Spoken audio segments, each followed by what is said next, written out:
gbogbo ẹ̀yin ọmọ ọ̀dọ́ tá a jọ ń káàkiri ọ̀dọ́jọ́ ni wá ẹ má jẹ́ kí a fi àyè gba Fúlàní lórí ilẹ̀ àwọn bàbá wa ẹ má jẹ́ ká bú ọba mọ́ ẹ má jẹ́ ká bú jòyè mọ́ nígbà tá a la fẹ́ jà fún àwọn ọ̀rẹ́ wa táwa ń kọ́kọ́ ń bú ọba tá à ń bú jòyè èmi náà ṣe bẹ́ẹ̀ rí bọ́mọ pẹ́rẹ́ àmì padà ẹ má jẹ́ ká bú àgbààgbà kankan mọ́ ẹ má bolóṣèlú kankan àwọn ẹ̀rù kálukú ń bẹ̀rù wọn ò lè sọ̀rọ̀ ọba ò lè sọ ìjòyè lè sọ ẹ jẹ́ ká ronú ẹ má jẹ́ ká bá àwọn bàbá wa jà mọ́ ẹ má jẹ́ á bú wọn mọ́ ẹ má jẹ́ á ṣe wọn ra wọn la pẹ̀lú wọn àwọn àgbà tó bá jó lóṣèlú tá a bá fẹ́ kọ́ wọn rẹ̀ wá lọ́wọ́ á gbé wọn mọ́ra á gbé wọn mọ́ra ni à ní bú wọn mọ́ ẹ má jẹ́ á ṣèjẹ̀gbọ́n ẹ má jẹ́ á dàlúrú a lè gba ẹ̀tọ́ wa láì ṣèjẹ̀gbọ́n a lè gba ẹ̀tọ́ wa láì yìnbọn a lè gba ẹ̀tọ́ wa láì dàlúrú gbogbo protest mo ṣe ní ìlú Nàìjíríà mi ò rí ibi tí mo ti ẹnìkan lè sọ pé mo pààyàn tàbí mo jó nǹkan náà tàbí mo bà nǹkan jẹ́ mo lọ písù torí pé olówó lèmi náà tí ò bá sólówó lára ń dì mọ́ gbogbo nǹkan tó lọ́n fún yẹn lọ́lọ́run fún mi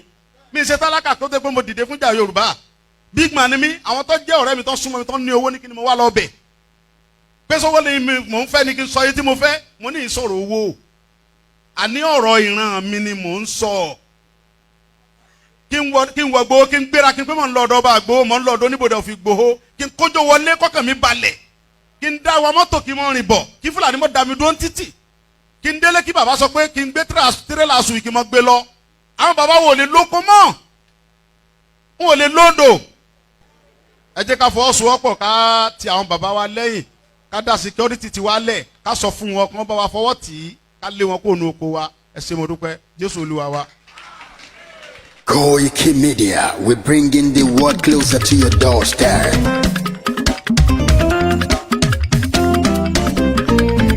Koikimedia, Koikimedia, Koikimedia, we bringing the world closer to your doorstep. Koikimedia, Koikimedia, Koikimedia, we bringing the world closer to your doorstep. Àwọn sálára àgbà yìí dá, àwa ló láṣà àti èdè. Gbígbédè lárugẹ nílẹ̀ Oòduà o, àwa gangan ni bàbá. Koikimedia, Koikimedia, Koikimedia, we bringing the world closer to your doorstep. They never sabi wetin we carry for her. But they move closer before they go sabi. I said they never know wetin we carry for body. But they move closer before they go sabi. Ọ̀kín lọ lọ́jà ẹyẹ, ìníhùn ló ló lajú. Ẹyẹ tó dorí kodò bí àdán, ọ̀pẹ̀tẹ̀ lẹ́nu. Ká ṣiṣẹ́ fún ilẹ̀ bàbá wa, ká ṣiṣẹ́ fún ìlú bàbá wa, ká jùmọ̀ sowọ́pọ̀ ká lè kó Odùduwà. Odùduwà kò bá lè gbé wá. Ọmọ Odùduwà ṣe gírí, ẹ dìde fún ẹ̀tọ́ adúláwọ̀, ká lè jọ jùmọ̀ gbé délẹ̀ ìlérí, káwa lè gba ògo ilẹ̀ wa, ká ṣiṣẹ́ ká lè jọ gbàdé, ká lè gbàdé adé adúláwọ̀, àwa ni mọ̀lẹ̀ tí yóò tàn káàkiri. Ọmọ Odùduwà ni wá. Koikimedia, àwa là ń gbé tó lárugẹ. Ètò tó pọ̀jù owó tí wàá mọ̀ ní. Kásá ẹgbẹ́ polówó ọjà wá kájé bùgbà yín jẹ. Ètò tó pọ̀jù owó tí wàá mọ̀ ní. À ń gbé tó lárugẹ, à ń gbàsà lárugẹ. Ètò tó pọ̀jù owó tí wàá mọ̀ ní. News and sports ẹ máa rí gbọ́. Ètò tó pọ̀jù owó tí wàá mọ̀ ní. Ọmọ Ìjẹ̀bú alárẹ̀ mi ló ní kí n máa ké tantan. Koikimedia ọ̀rọ̀ lágbájúmọ̀ mi o, máa bá ṣẹ̀rẹ̀ lọ o. Ọmọ Yorùbá nìyẹn, ọmọ Yorùbá tata o. À ń gbádùn rẹ, ọmọ Ìjẹ̀bú alárẹ̀ mi, ṣẹ́yìn ló máa fi dìbò tẹ̀ mọ́lẹ̀ o. Ẹ̀yin lọ́mọ onígbò máa ń dé máa dé, ẹ̀yin lọ́mọ onígbò máa wọ̀ o. Igbó máa wọ̀ tó àjòjì ò gbọ́dọ̀ wọ̀, àjòjì tó bá wọ̀ bẹ́ẹ̀ á bẹ̀rẹ̀ ní ẹbọra. Ẹ̀yin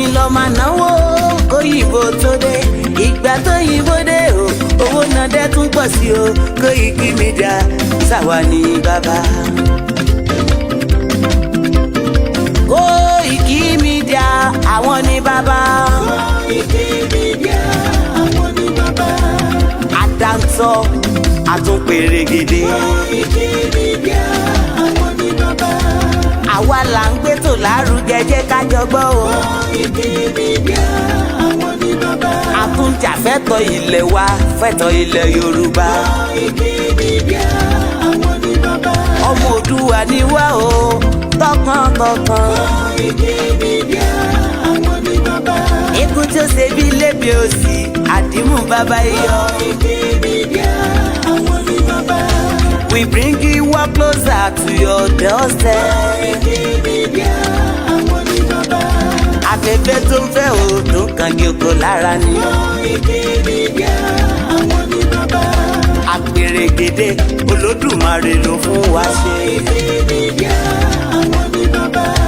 Gbogbo ayé ẹ gbọ́ àwa ní bàbá o. Koikimedia àwọn ní bàbá. Ẹ máa bọ̀ wá ẹ gbé polówó ọjà yín wá o. Koikimedia àwọn ní bàbá. Òdúdúwà la gbé dání òtítọ́ la gbé dání. Koikimedia àwọn ní bàbá. A kì í sọ̀dálẹ̀ a kì í sóníkèéta. Koikimedia àwọn ní bàbá. Àdúró tán a tún pèrègèdè. Koikimedia àwọn ní bàbá. Koikimedia we bring you up closer to your doorstep.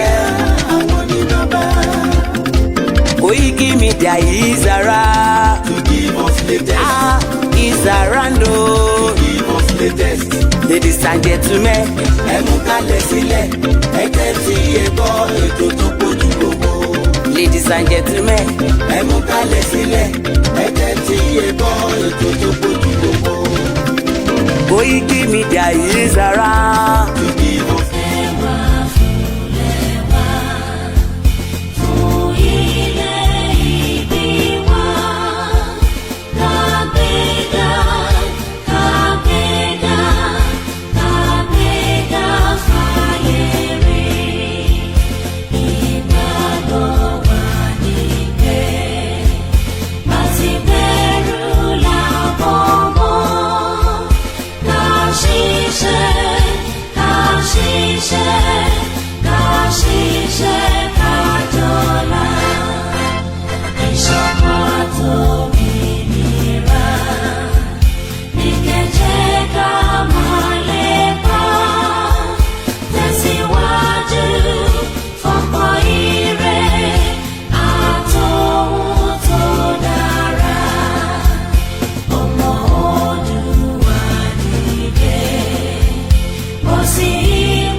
That's all. But there seems to be some confusion in Yoruba land. I see that maybe perhaps the generality of the people do not feel as passionate about self-determination. And secondly, there is all kinds of positions. Afenifere is talking about restructuring. You are talking about self-determination. You don't know this. You don't know the nature of the Yoruba society. You don't. Most of the young people, and they are the majority in Yoruba land, want the self-determination of their Yoruba nation. That's the truth of the matter. That's what is keeping the movement going. And they are also doing so in the diaspora. Yoruba young men and women all over the world want their own country, separate from Nigeria. You cannot deny that. No matter how much you want to pander to the government, you cannot deny that. But that's the truth. But anyway. The important thing, however, and I'm surprised that you are not talking about that, is that the Yoruba people who are fighting for self-determination are telling the world and telling themselves that they will do it only peacefully. We are Yoruba. We know our status in the world. We know our status in the black world. We do not want to destroy the peace of Nigeria, and we do not want to bring difficulty into the lives of any other group in Nigeria. But we want to get out of Nigeria. That's it. Well, Prof, you were a strong member. And you're not talking about that. You are asking me questions. You are asking me questions as if what Onitiri did has the support of the majority of Yoruba people who want self-determination. It is not true. Well, Prof, she has a small minority of a section that is ready to do illegalities. A year ago, they went and attacked a radio station in Ibadan, and so on. Now this year, they are attacking the entire government of Ibadan, and so on. No, but we have never sent anybody to go and do that, and we do not support it or encourage it. Prof, and we think it is criminal. Prof, and so if they get punished for their criminality, we have no objection to that. Prof, you were a strong member. You cannot, because of them, generalize opposition to self-determination. You cannot. Well, Prof, you were a strong member of the Unity Party of Nigeria, also a very strong member of Afenifere. Afenifere is talking about restructuring. You are now talking about self-determination. What is the difference, in these two ideological positions? Our fathers in Afenifere are doing the right thing, talking about restructuring, so that we can go back and live our own life the way we used to live it prosperously. They're doing the right thing. There is nothing wrong with that. But we, another group of people, larger in number than they, are now saying, no, self-determination is the answer, not restructuring. Why? Because when you restructure, you are still in Nigeria. The people who are coming and disrupting your life and destroying your farms and killing your women and raping your mothers and daughters and so on are still Nigerians. They still have a right to come to Nigeria.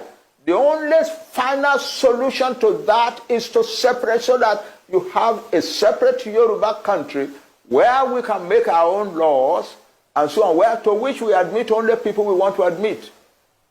So nobody can claim that they have a right to come to our land. They don't have such a.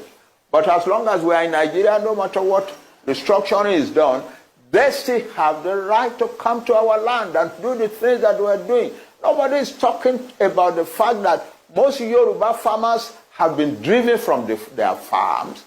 I am not hearing that. I'm hearing only about government. I'm not hearing about people.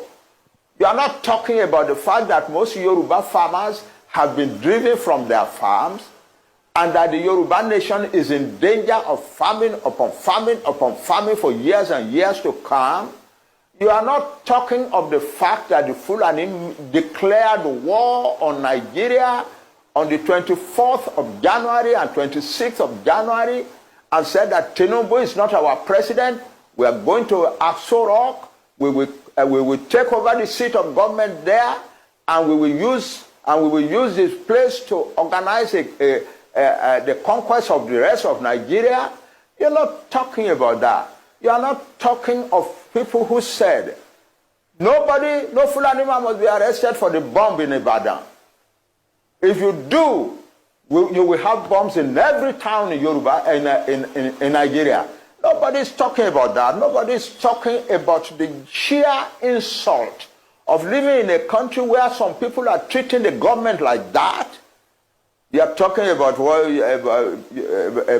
Onitiri and so on. Why do our... Well, Prof, let me ask you this. Self-determination, you are entitled to your opinion. You are entitled to your opinion, but what I'm saying is that your opinion rigorously avoids the truth. Rigorously. But Prof, avoids the truth. Nigeria, as Onigo Chiche told us in his research on ethnic nationalities in Nigeria, has over 300 ethnic nationalities. Will you recommend self-determination to all the other ethnic nationalities in Nigeria? For all these nationalities to break away? Those who want it don't ask me a general question. I'm asking for self-determination for a nation, the Yoruba nation. There are about 60 million people in Nigeria, and their territory is large enough to be a large country. So that's what I'm talking about. Any other nationality in Nigeria that wants self-determination is free to ask for it. I cannot come and ask for self-determination for nations that are not mine. No. Well, Prof, as we have this, we're having this conversation. You are in Kutu.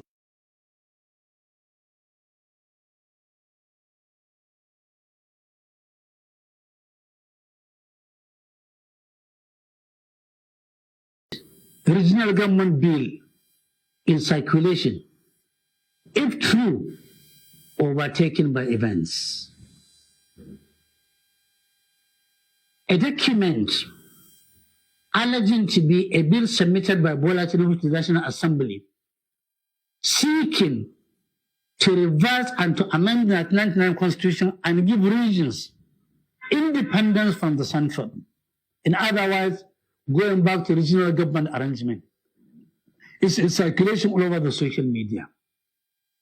If this bill is true, and I hope it is true, my message is clear that the bill has been overtaken by events.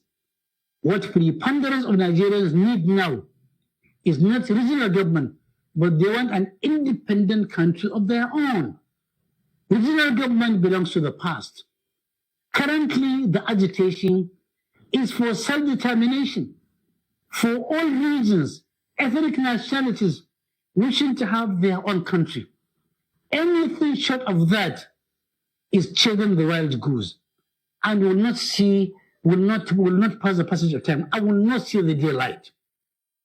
Indeed, what Nigerians are going through now, the way and manner we are being collectively mismanaged, we are being assaulted, we are being pauperized, we are being reduced into pitiable combustible materials, we are being reduced into beggars, into slaves by the Bola Tinubu regime is emboldening many of us who were formerly against breaking of Nigeria into smaller nations. We are now reversing ourselves. Majority of us, including myself, who was formerly against smaller nations out of Nigeria, is now fully committed to having Nigeria broken into different countries out of choice or out of compulsion, so that we can go and manage ourselves in our own way, in our own speed, in our own style, cognizance of taking into consideration our culture, our beliefs, our socialization, our meaning, if you like. We are tired of a central government where everybody has been made to become a slave. Everybody has been reduced, except the few who are milking the country high, empty, and dry, who are stealing our collective patrimony, collective resources, who are sending us fear and terror, who are deceiving us every day, every night, every hour, every week, every month, all year through. And therefore, those who are thinking that a deal to take Nigeria back to the are doing any favor, they are making the biggest mistake. That is not what Nigerians need. What Nigerians need is dissolution of Nigeria into smaller nations, out of choice or out of compulsion, in peace, not in pieces. Anything short of that will not see the light of the day, will not address the current challenges, will only be postponing the evil day. No!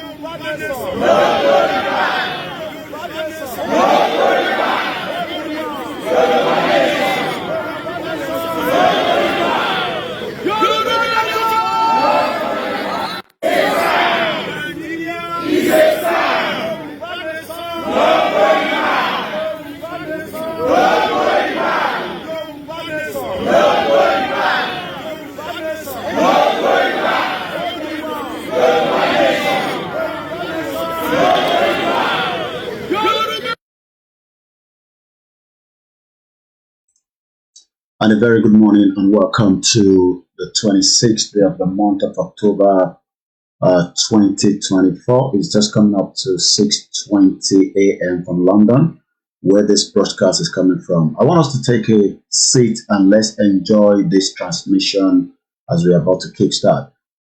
This transmission will be more in English, but we will also bring in our beautiful language into it. I will not have the time to be calling your names, but we will appreciate you towards the end of the program.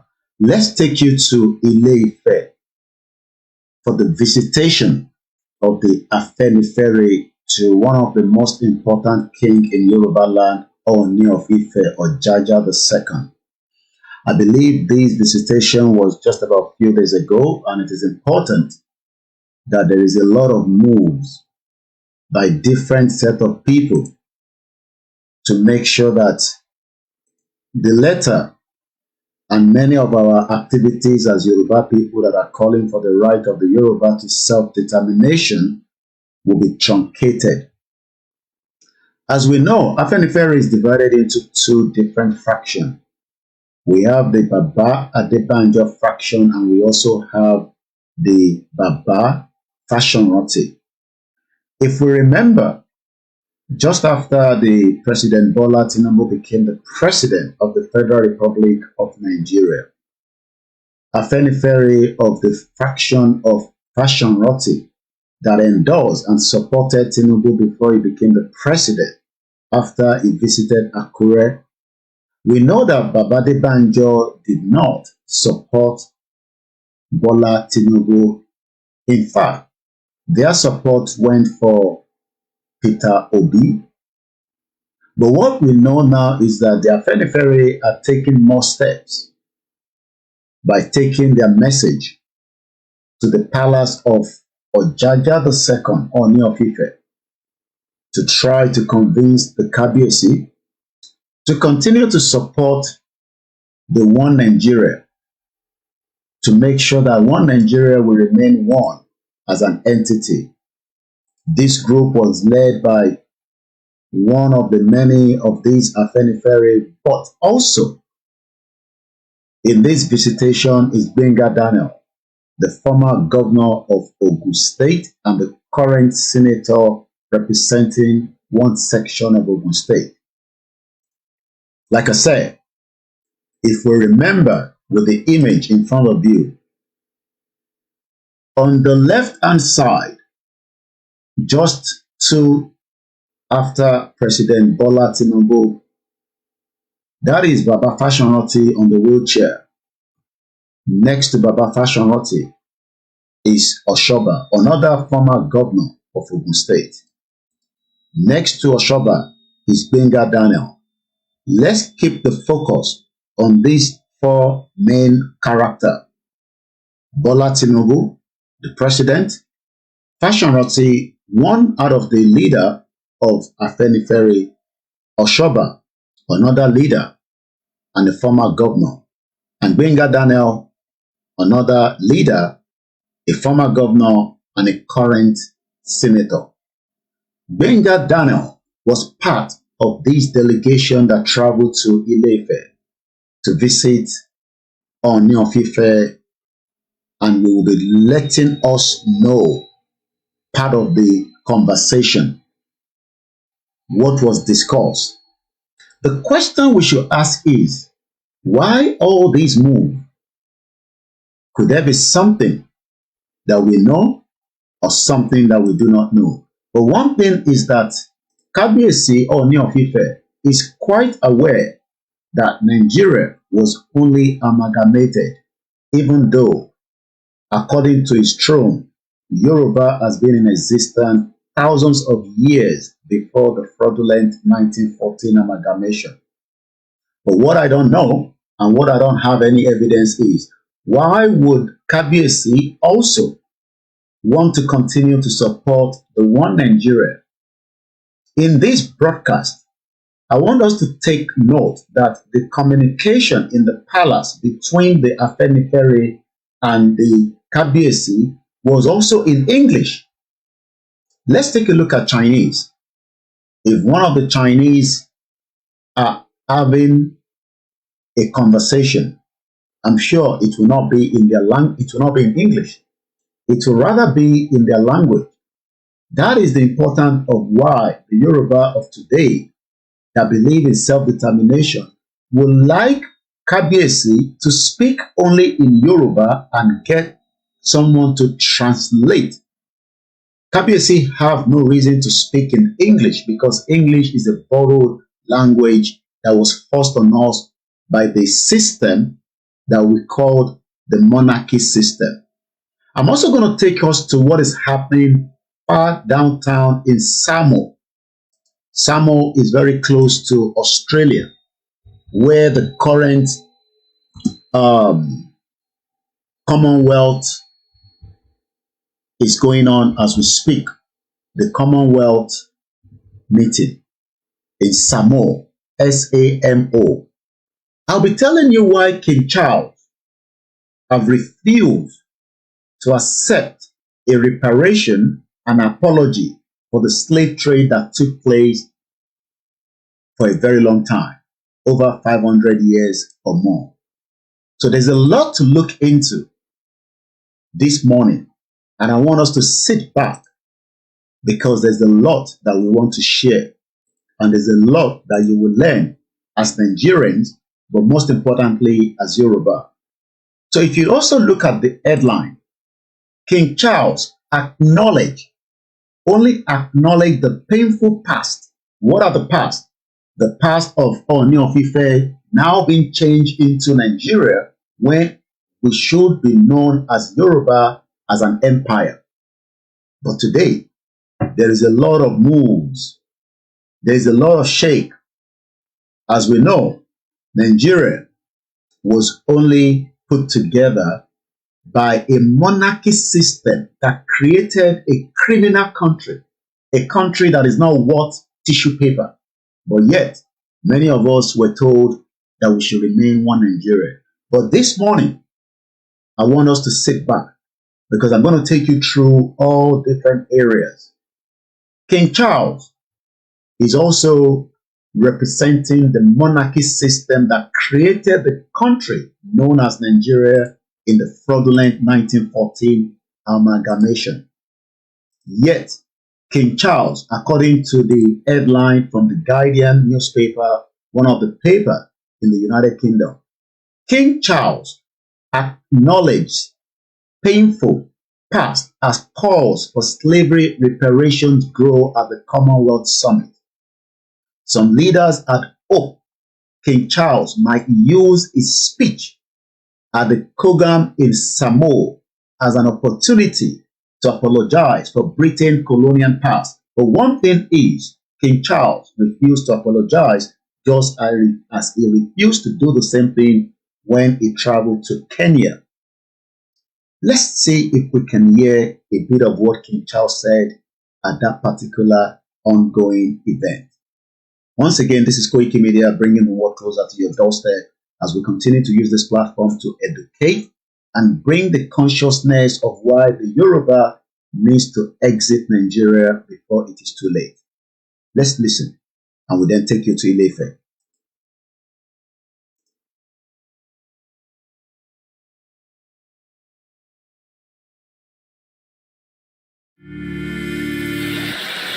You can't tell a lie with a facial expression. Yes, you can, Jack. No, you can't. How are you feeling in all this, Rosie? Why did you put...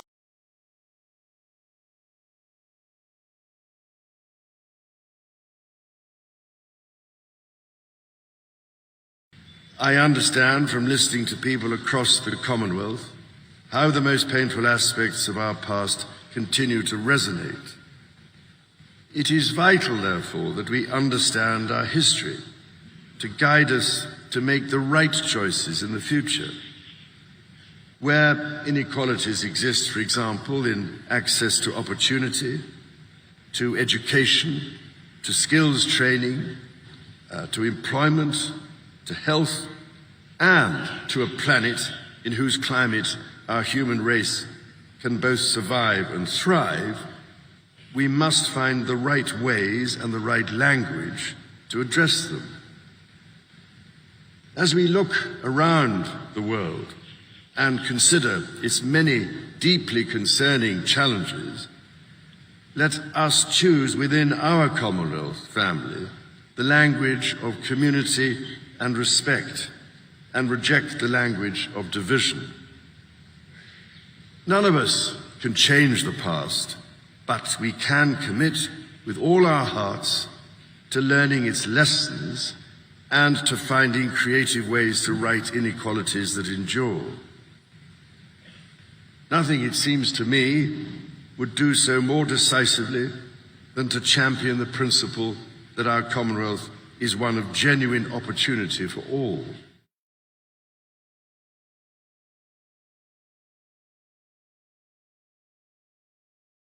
We're going to come back to that later for more analysis. But you've heard what the King Charles, that is currently the King of Britain, the same Britain that forced Kábíyèsí in Ile-Ife to now speak in English rather than communicate with us in Yoruba. Because as far as we remain in Nigeria, Kábíyèsí will be forced to speak in a language that does not belong to us. So let's now take you to Ile-Ife, where the Afenifere visit. I do not own the copyright to this video, but we will listen to that video without interruption up till about 15 minutes so that we can get a better understanding. I will leave it up to when Gbenga Daniel was also speaking. Then I'll come back into the conversation. Share the program and invite others to do so. My name is OLAYOMI KOIKI. Good morning.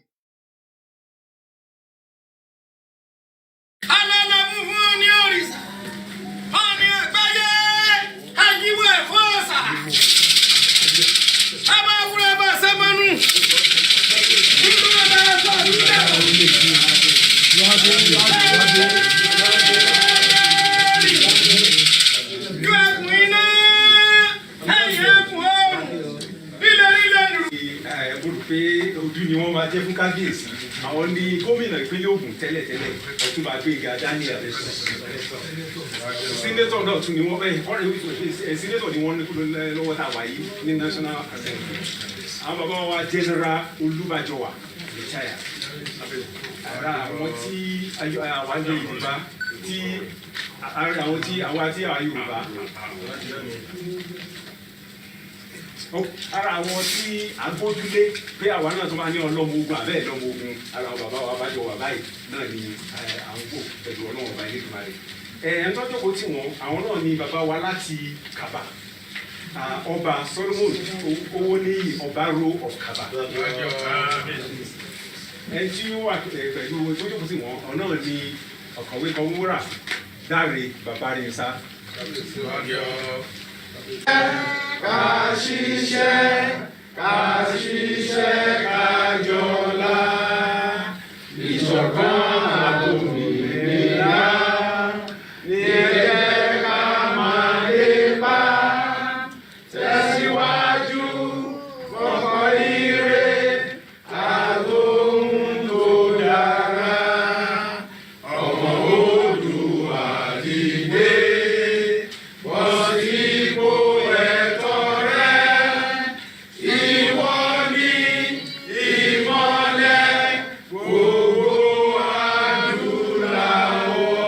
Afẹ́nifẹ́re Afẹ́nifẹ́re Afẹ́nifẹ́re. Traditional ruler in Yoruba land, sitting on the most ancient. For anyone struggling with high blood sugar, do not drink cold water. Did you?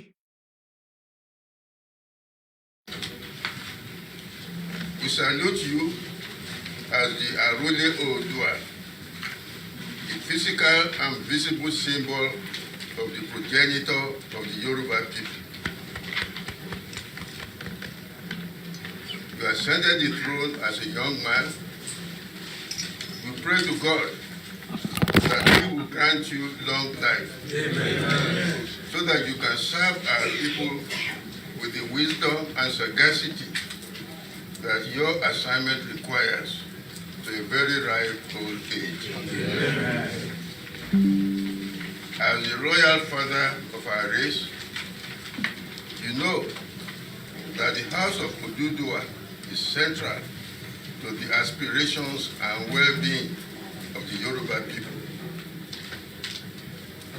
That was why, when leaders of the Yoruba people were taking the definite steps to rid our land of British rule, they came to Ile-Ife to receive blessings and validation.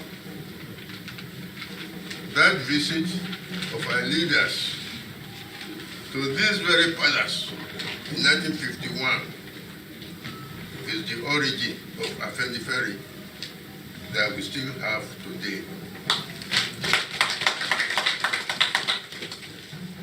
The blessings our leaders received here is still potent and valid till today. It will remain so for centuries to come. Therefore, it is right and proper that we come home to celebrate with our royal father, the Ooni of Ife, to renew the bond of old and to confirm that Afenifere remains faithful to its original tenets. We make bold to say that Ile-Ife, the cradle of Yoruba civilization, is the home of Afenifere. As your Imperial Majesty may be aware, we have taken steps early this year to strengthen Afenifere so that it can better serve the interests of the Yoruba people and Nigeria. This was what led to the creation of the Elders' Council after we abolished the old post of acting leader and deputy leader. This decision has re-energized the organization to achieve better results and serve our people. Kabiyesi, we thank you greatly for preserving and promoting the culture and tradition of our ancestors. We appreciate your role in promoting and upholding the dignity of the overship system bequeathed to us by our illustrious ancestors. As you mark your 58th year on earth, we can only say that your reign has just begun. Amen. May God grant you the special privilege to surpass your great forebears in serving our people. Amen. We would like to assure your Imperial Majesty that Afenifere remains committed to the old ideals of democracy, the rule of law, and the creation of an egalitarian society. We are conscious of the challenging times our citizens are passing through, and we appreciate and support the efforts of your son, President Bola Ahmed Tinubu, in addressing these challenges. We commend the National Assembly for passing the bill on the Southwest Development Commission, SWDC. We look forward to its takeoff and believe it will help Yoruba land to tackle some of the infrastructural challenges we are facing. We thank President Tinubu for the reconstruction of the Lagos-Ibadan Express Road. We look forward to the same treatment for Ibadan, Ife, Akure, Owo, Ado-Ekiti, and other highways in Yoruba land. Kabiyesi, we thank God for what He has been using your Imperial Majesty for in the affairs of Yoruba land, Nigeria, and the Black world. we in Afenifere will always be willing and ready to be your partner in progress. To congratulate you again for Imperial Majesty. To wish Kabiyesi many, many more years on the throne of your ancestors. Kabiyesi, thank you very much.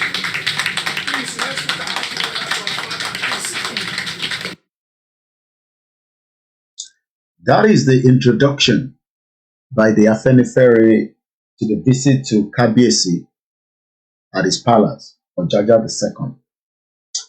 Now, the question is, why is all this being intensified? What is behind the agenda on the 12th of the month of October, this month, under the leadership of Professor Adebanji Akintoye? A letter was delivered by Dr. Chief Sunday Igboho to the UK government.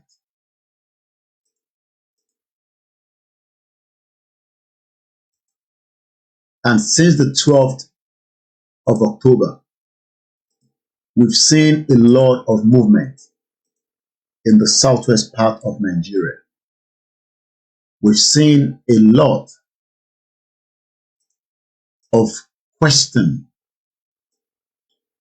Can we now say that there is a tussle of who will do the needful between Professor Adebanji Akintoye and President Bola Tinubu to release the bondage upon the lives of millions of about 60 million Yoruba people in the present Nigeria and the millions Yoruba in the diaspora? I want us to take careful consideration that two agenda is playing out simultaneously. One of the agenda is self-determination, to free the millions of Yoruba people that their right have been taken with the so-called amalgamation that was put together by Britain in 1914. But there is another agenda of keeping Yoruba people in one Nigeria, and that agenda is being controlled, manipulated by President Bola Ahmed Tinubu. So I want us to deliberate within ourselves. Why do we have these two different agendas? Out of these two agendas, which of the one do you think is right? Should Yoruba people remain in the one Nigeria under President Tinubu's agenda? Or should the Yoruba people exit Nigeria peacefully under the leadership of Professor Adebanji Akintoye? I will leave that for you to ponder on. I'll leave that for you within your household to deliberate. Tinubu will only be in power for 8 maximum years should he wants to keep us in Nigeria. Professor Adebanji Akintoye might not be in power, but is putting a legacy that would give the Yoruba people a sovereign country of theirs, their true identity, and meaningful to the world that exists today. So the question then is, what is the game plan between Afenifere now pushing further and trying to bring Kabiyesi on board to continue to support and endorse Yoruba people in one Nigeria. The Afenifere knows quite well that our existence within Nigeria is creating a lot of uncertainty. And if we do not exit now, it might be a painful task. On the 12th of October has now brought in many Yoruba elder stakeholders moving faster to make sure that the quest and the right of the Yoruba people will not come to pass. Why is Bola Tinubu, the current president, putting Afenifere of Fashionroti faction to push the agenda to keep Nigeria together? Is it because the Afenifere prefer that Tinubu is the president, but it would only last for 8 years, and they will decide what we, the Yoruba, would love to be after Tinubu has completed his 8 years? And that is the reason why they refuse to support and endorse the quest and the right of the Yoruba people to self-determination. I asked again, who is the enemy of the Yorubas today? Or who are the enemies? Who are those that doesn't want the Yoruba to exercise their right among countries of the world as an independent sovereign country? Is it the kings, the ballets, the politicians, the international community? But we must continue to remind Kabiyesi or Jaja II that self-determination under Article 3 represents the indigenous people. And if I am right, indigenous, according to the English dictionary, means originated indigenous or occurring naturally in a particular place. We, the Yorubas, are indigenous people. We are distinct social, cultural groups. We share collective ancestral ties, not with the Igbos, neither with the Hausas or the Fulani or the English. Our ancestral ties is linked to the land, which is the southwest part of Nigeria. And I want us to take note that Kabiyesi should understand that what agenda between these two elder stakeholders, Baba Akintoye is an elder stakeholder, and we can also say Tinubu is an elder stakeholder. But two of them are pushing for something. Which one has the right weight? And who should Kabiyesi endorse? Should Kabiyesi continue to endorse Bola Tinubu shenanigans by putting together Afenifere to visit Kabiyesi and continue to convince Kabiyesi that the Yoruba that are indigenous people should remain in one Nigeria? Again, the meaning of indigenous.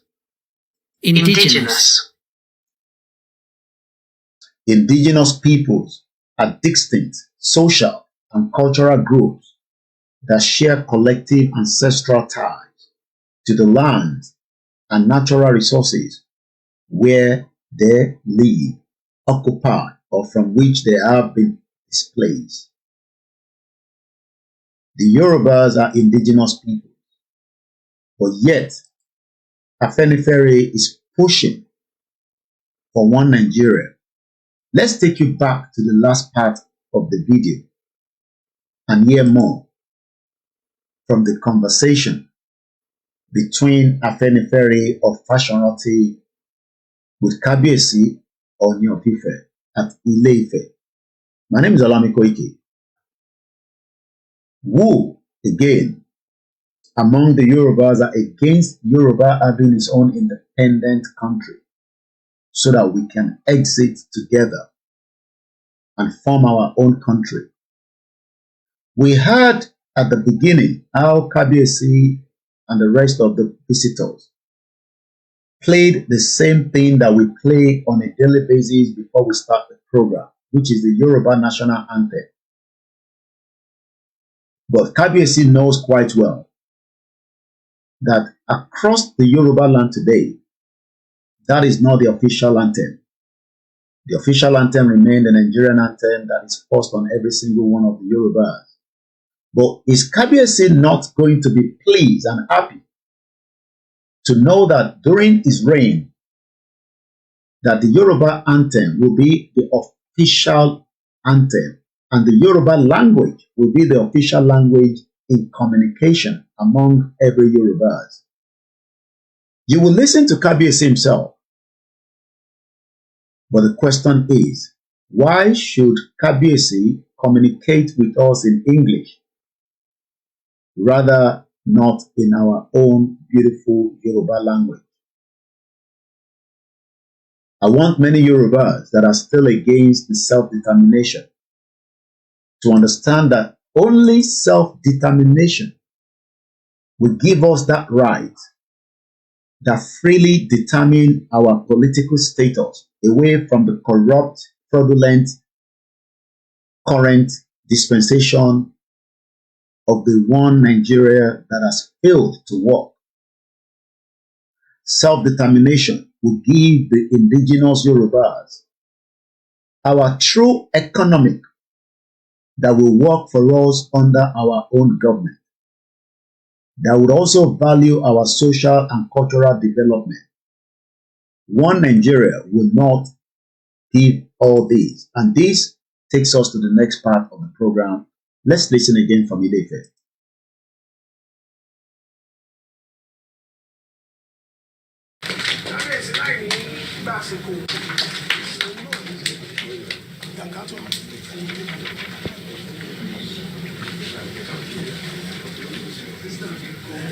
Your Imperial Majesty, sir, Ọba Adéyẹyè ẹni Àrólé Oòduà Ọlọ́fin Àdìmúlà Ọ̀jájáde second Olúayé of Ife. We are presenting this commemorative plaque on behalf of.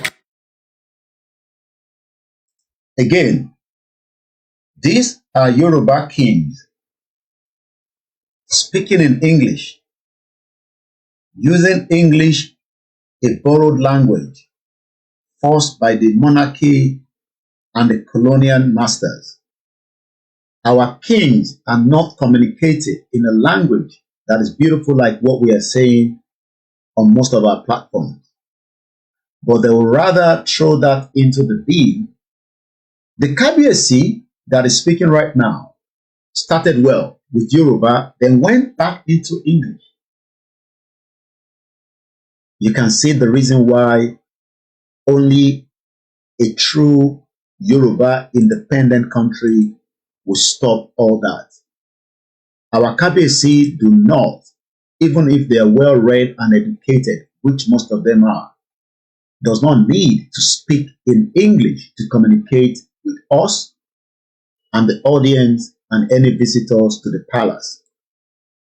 But what the Obas have been told is that continue to speak in English because that keeps Britain happy and that keeps the world going. And these are many concerns from many of us that are asking for right to self-determination is not just about the Fulanis that are attacking us in the farm. It is about the true meaning of who we are, our true identity, and we must understand that. Let's go back to Ile-Ife and hear more from what is happening with the visit of Afenifere Fashion-Roti version or fraction to Ooni of Ife, Kabiyesi. Led by our leader, Chief Fasoro. You have the Oba giving us the clear picture now that their leader that could not visit with them because of old age, but he was able to visit Tinubu, the president, in Aso Rock some few months back. Their leader have sent them to communicate with Ooni of Ife to keep Yoruba people within Nigeria. But that is what I'm looking at from this, because all these that is playing out is because of these. One letter has now forced Afenifere out of their seat to run to Kabiyesi and plead with him not to endorse Yoruba nation, but rather to keep us together in one Nigeria. So these individuals are working on behalf of Fashion-Roti. Remember, they are still our elders. But are these elders taking us to the right place? Or are they taking us into the deep that we might find it difficult to pull out if care is not taken? Because the more we remain in Nigeria, the stronger the Fulani's agenda will become. Let's go back again to Ile-Ife and listen more. Who our Baba here is representing. I think we are doing this principally, sir, to showcase your performance to the whole world, to appreciate what you have done for us, and especially those of us who are Yorubas, not in the Western region, per se, that you have been able, not the diaspora, sir.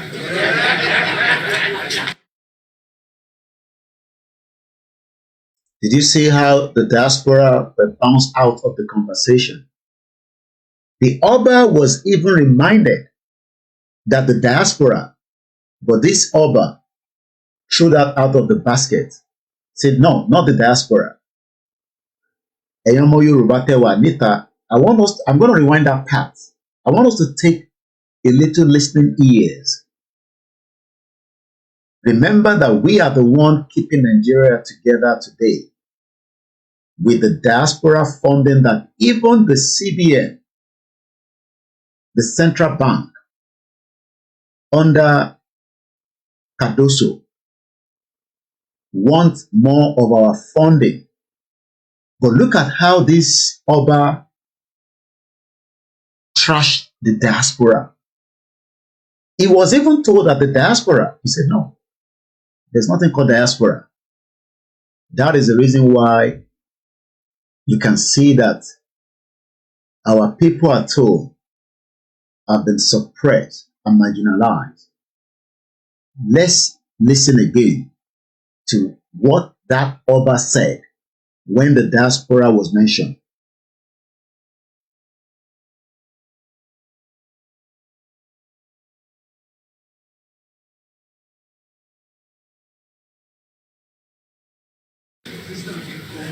Your Imperial Majesty, sir, Ọba Adéyẹyè ẹni Arólé Oòduà Ọlọ́fin Àdìmúlà Ọ̀jájáde second Olúayé of Ife.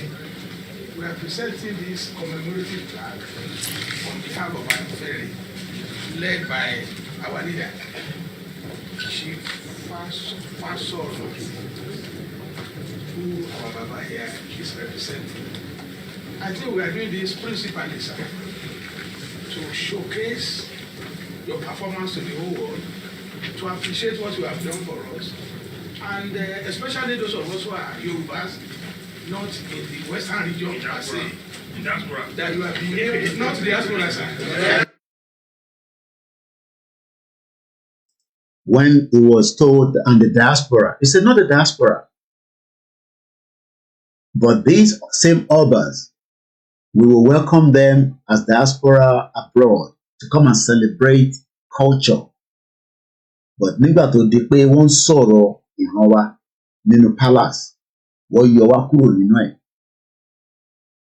because we are not valid, even though we know we are.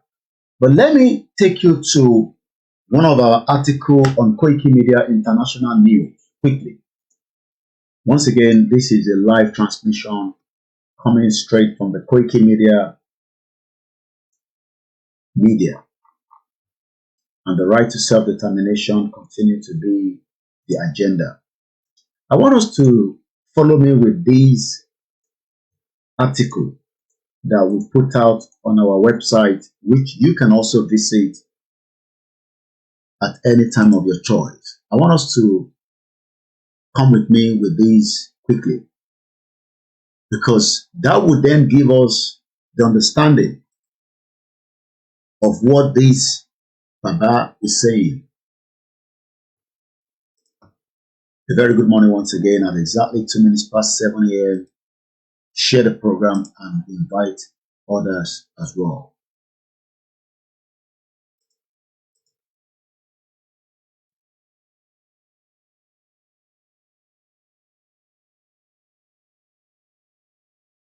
Once again, a good morning to you. Now, let's come to this headline. Take a look at this headline. I'm sure you can see it for those of you watching me on the screen. But for the benefit of those that are not watching me on the screen, that are just watching me or listening, because we're live on the MixLR and I'm also live on the Twitter space this morning. I want you to go with me with this headline. And the headline goes like this: Nigeria target diaspora cash. And when I mean cash, I'm talking about money. Cash. So I've managed to upgrade my money here. So this is a real money. The one I got from Belfast. I decided not to spend it. This is a real money of 20 pounds. This is 10 pounds. Again, this is the original now. I decided to keep one for my template. These are not original. This is dollar. I think I should put new ones there now. And this is the Naira. So what we have now here are real currency. They are not fake. These are the real money. And I want us to look at this money. Out of these three money, we have the pound sterling, we have the Belfast pounds, we have the England pounds, and I have the dollar, and I have the fraudulent Naira. We, the diaspora, according to the central bank, is now expecting us to contribute a total value of $1 billion monthly in remittances. Yesterday alone, myself, just me, yesterday alone, I've sent, and I'll give you the total of how much I sent back home yesterday. So I'm going to go to my Lemfi so that I can give you the exact record. And I can share that with you, but it's not necessary. But I will tell you exactly how much I sent home yesterday. And we have a king or Oba just brushing the diaspora discussion, doing something that is important to us. So I'm going to my transaction. Yesterday,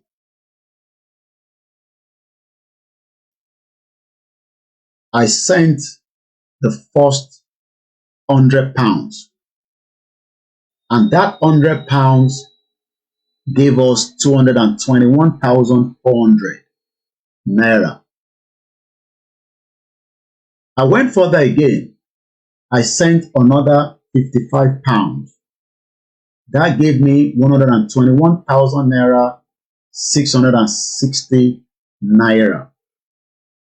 I went further again. I sent another £74. That gave me 163,466. Now, let's calculate how much me alone sent back home yesterday. This was yesterday. So let me go to my calculator and give us a breakdown of what I sent home myself. So the first £100 plus 55 plus 74. Yesterday alone, me, OLAYOMI KOIKI, I sent to Nigeria £229. And look at what this Oba just said about the diaspora during a discussion that matters to us. It does not matter what I use. What I've sent is what matters. Let's focus on the discussion. Now, let's put that to bracket at the exchange rate yesterday. The exchange rate to Nigeria yesterday was 2,212 naira. So let's put it together. 2,212 naira. So yesterday alone, myself, one person, I sent almost 500,000 naira to Nigeria. 506,548 naira is what I sent home yesterday.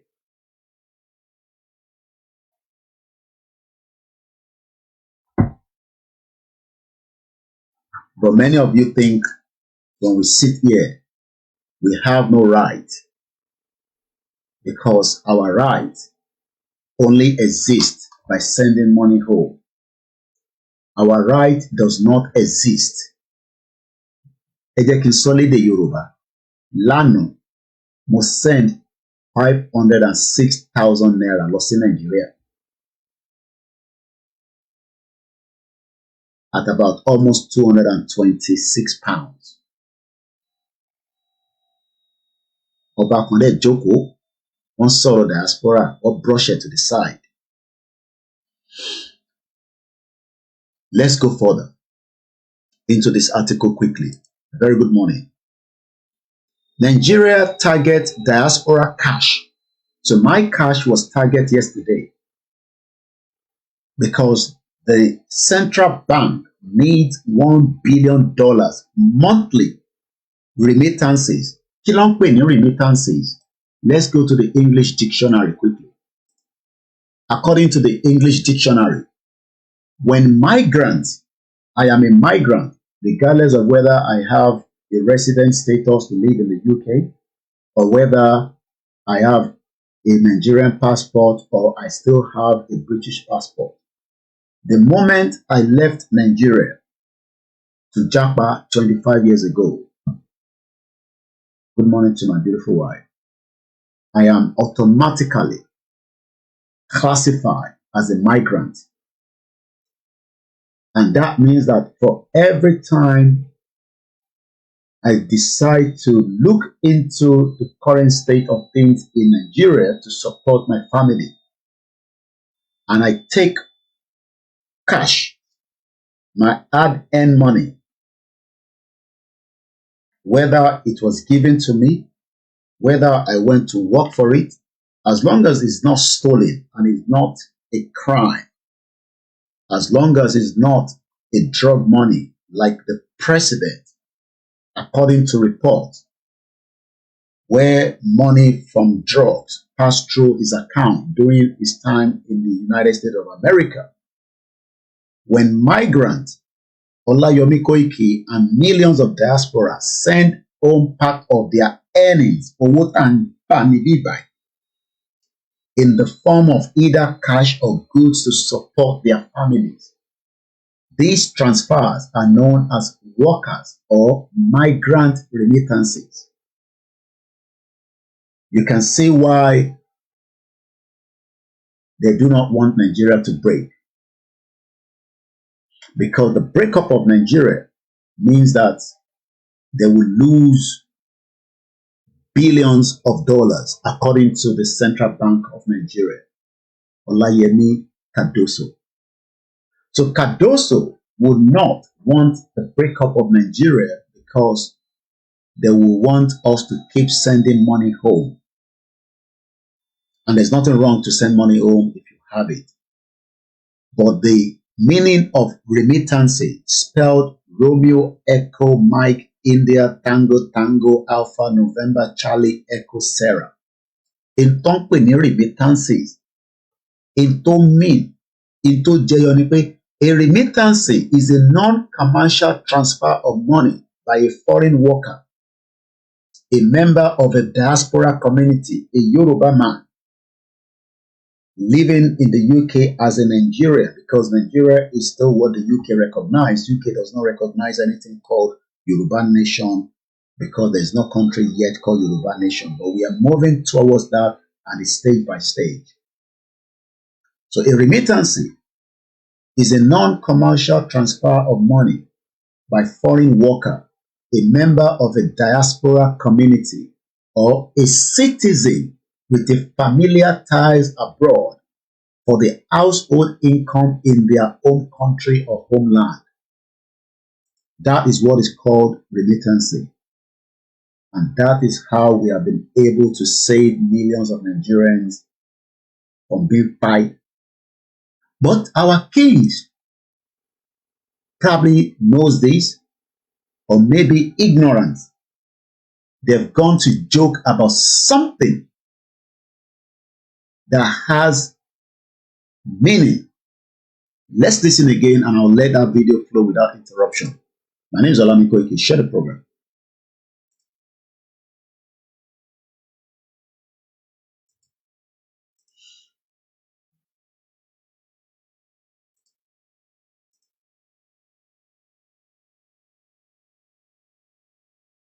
We are presenting this commemorative flag on behalf of our ferry, led by our leader, Chief Fasoro, who our Baba here is representing.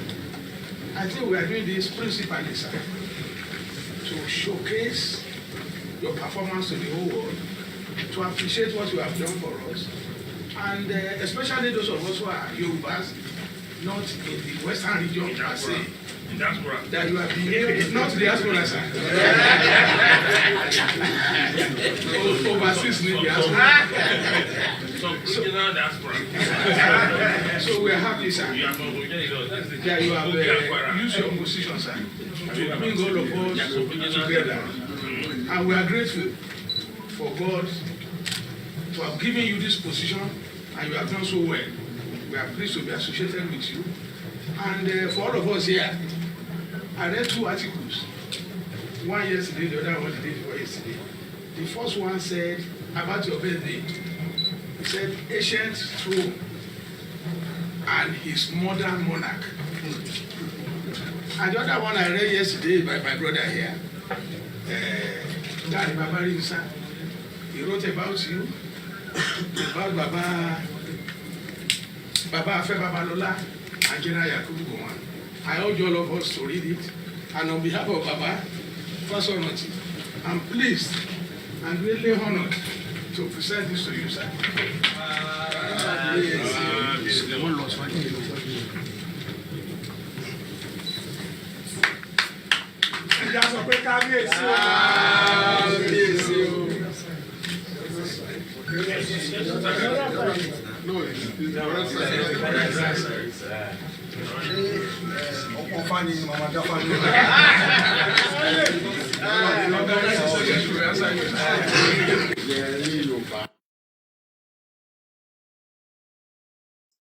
Kabiyesi said something there that I want us to also pick on that beautiful gift that was given to him. Kabiyesi ní ọpọ́n Ifá ni àwọn á máa dá Ifá lórí ẹ̀, but we will still remain Nigeria. Abi? A very good morning. Look at that beautiful gift. The beautiful one. Let's go further with the discussion this morning. My name is OLAYOMI KOIKI. You're watching a live transmission on the Koikimedia network. Let's continue.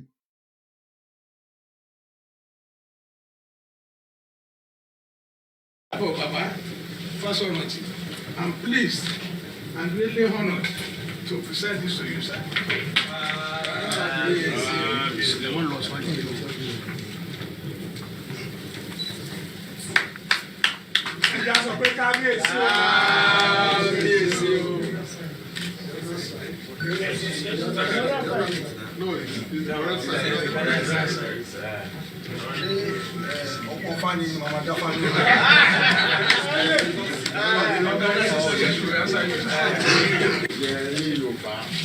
náà ni pé wọ́n gbà pé kí Ọlọ́run àti àwọn alálẹ̀ wọ́n túbọ̀ máa tì í lẹ́yìn láti lè máa ṣe iṣẹ́ tí wọ́n gbélé yín lọ́wọ́ ẹ̀mí yá gùn Ọlọ́run àti máa wà pẹ̀lú bàbá Fáṣọ̀rántì náà wá sign on behalf but work in progress ni finish ẹ̀ ṣì ń bọ̀.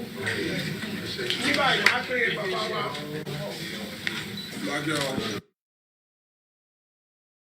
Now, this is the part I want us to listen to as well. The man that have stood up right now, remember, is the man that I told us is a former governor. Not just a former governor,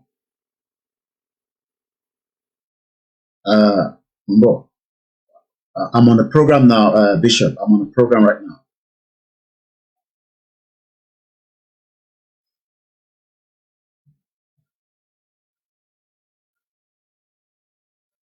All right. Let's get the free. All right. Go ahead. Bishop wants to give us a brief on the remittance. Go ahead. Can you mute the background? Yeah, Bishop, thank please? you very much. Yeah, thank you very much, Koiki Eshe-Pupo.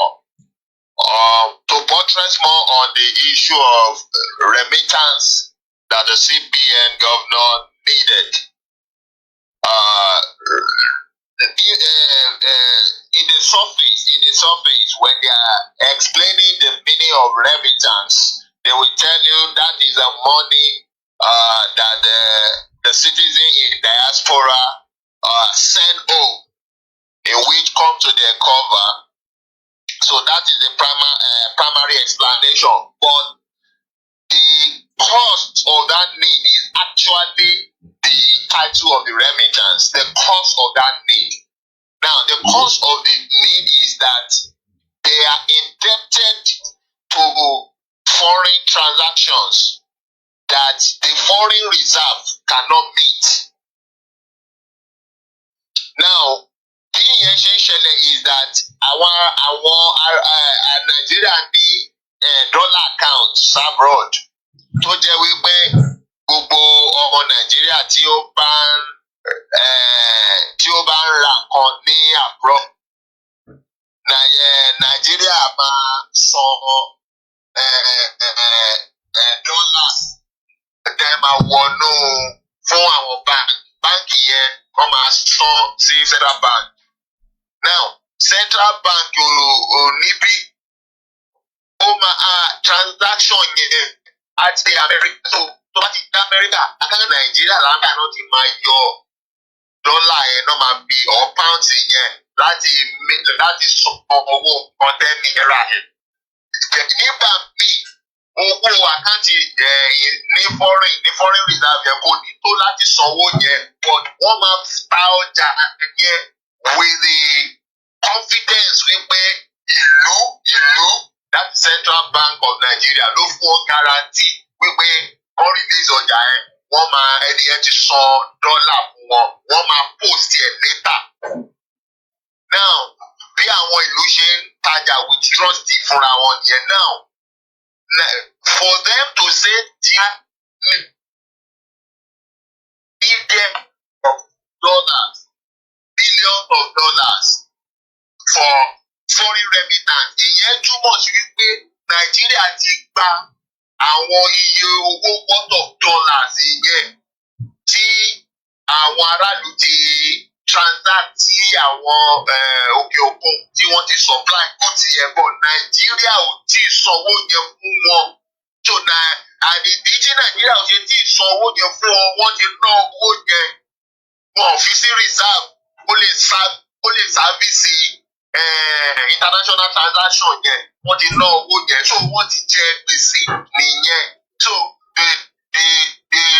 the repercussion of that is that tí wọn ò bá tètè rí àwọn ọmọ Nàìjíríà lókè òkun tó máa sẹ́ẹ̀dì foreign currency wálé bẹ́ẹ̀ yẹn because tí ọmọ Nàìjíríà lókè òkun bá fẹ́ sẹ́ẹ̀dì owó wá sílé bẹ́ẹ̀ yẹn àkáǹtì Nàìjíríà ní foreign currency ẹ̀ máa lọ lọ́hùn.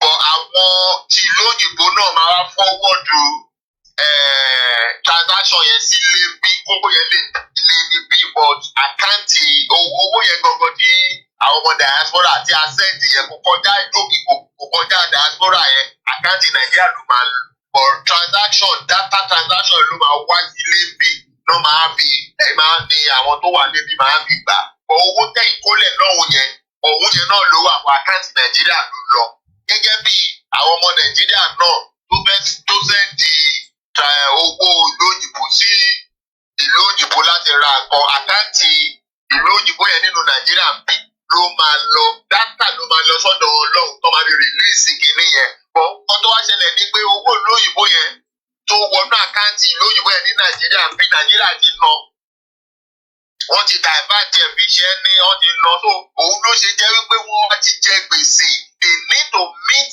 that remittance òun náà ṣe need the remittance yẹn wípé kára ọmọ Nàìjíríà tó wà lóyìnbó kó sẹ́ndì owó wa lè kó lè lọ sí àkáǹtì títí wọn nílùú òyìnbó so àwọn gbèsè tó ti jẹ ìlú òyìnbó á lè yọ ìdígbèsè yẹn náà tí wọn ò bá wá meet remittance yẹn títí di December tí a wà yìí the next option is that naira will devalue drastically again. Naira will devalue drastically again and the measure is that nígbà tó wọn bá ti rí owó yẹn san the meeting will be to devalue naira so that the transaction tí àwọn ọmọ Nàìjíríà bí bá ń ṣe pẹ̀lú òkun gbèsè tó wà nílẹ̀ yẹn orí àwọn ọmọ Nàìjíríà tó ṣe transaction ní foreign currency náà ti máa fa to cushion the debt off. Ìdí tó ṣe ń dìbàlù owó nìyẹn because ìgbèsè wà lórí náírà àti àwọn tó ń ṣàkóso Nàìjíríà naira currency which is central bank. I think I've been able to break it down in a lay language. Thank you very much, sir.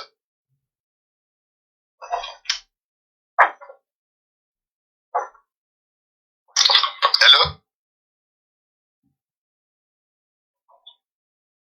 Hello, Koiki, are you there?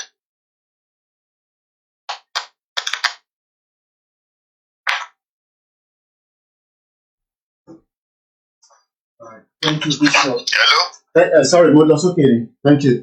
Subject complete. All right, yeah, thank you very much. All right, thank you. Yes, sir. So that is Bishop giving us a better understanding to the diaspora remittance and why they want me to send more money home rather than have my own country. Let's go back to the discussion. Thank you so much, Bishop, for the contribution. You're watching it live.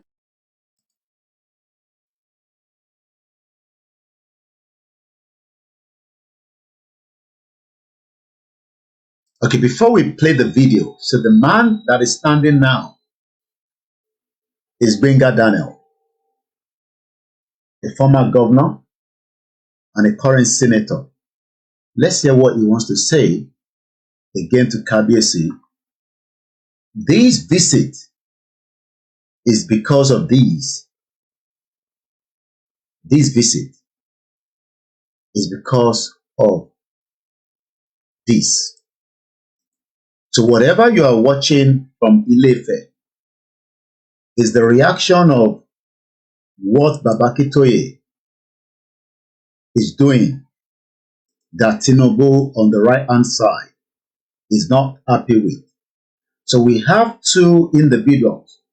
One, suppressing the Yoruba within Nigeria, which is Tinubu, and the other, Baba Akintoye, doing everything possibly best to pull us out. But they know that there is a man that also is very important when it comes to the discussion of the Yoruba people. Whether we call him the king of politicians, that I don't know. That is what people are saying. But we know the importance of, thank you so much for the thumbs up on Twitter. If you can help me to share this program, I would really appreciate. And it goes a long way for the job that we are doing here. That's all we've asked for now. Just share the program. Whether we call him the king for the... I just want to bring this picture into this image. But I can't seem to find a good one of him. Maybe I didn't name his picture. So what I'm going to do quickly, I think I should have Kabiyesi picture on my folder in my background. Please share the program. Moki Yoruba. And once again, thank you so much for joining us on this Saturday morning conversation. Yeah, I think what I need to do now, I need to label it as Oni so that when next I'm looking for it again, Oni effect. Now, we are now having two people that have an agenda for Yorubas. On your left-hand side is Baba Akintoye, and on your right-hand side is Tinubu, and in the middle is Oni of Ife. Baba Akintoye would also have no choice to send delegation to Oni of Ife at some point, as quickly as possible, to discuss the matter of the Yoruba people.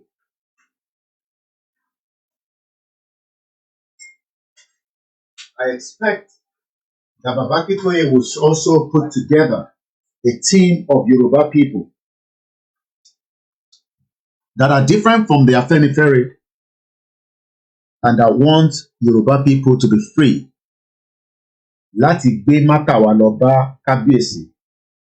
Now, Kábíyèsí would then have to decide on his own what matters to the lives of Yoruba people, and not just the Yorubas in Nigeria, but the Yorubas in the diaspora.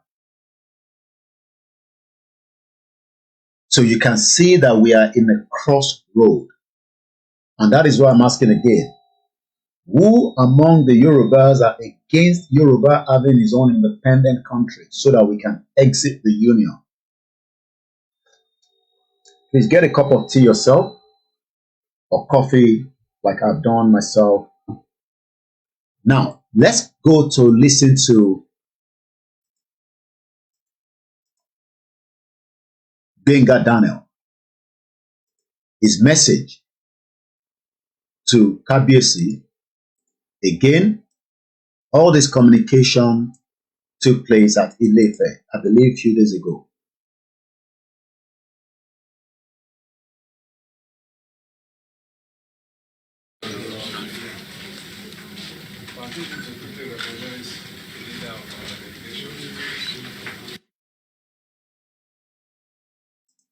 Let me welcome Taufik Fuja.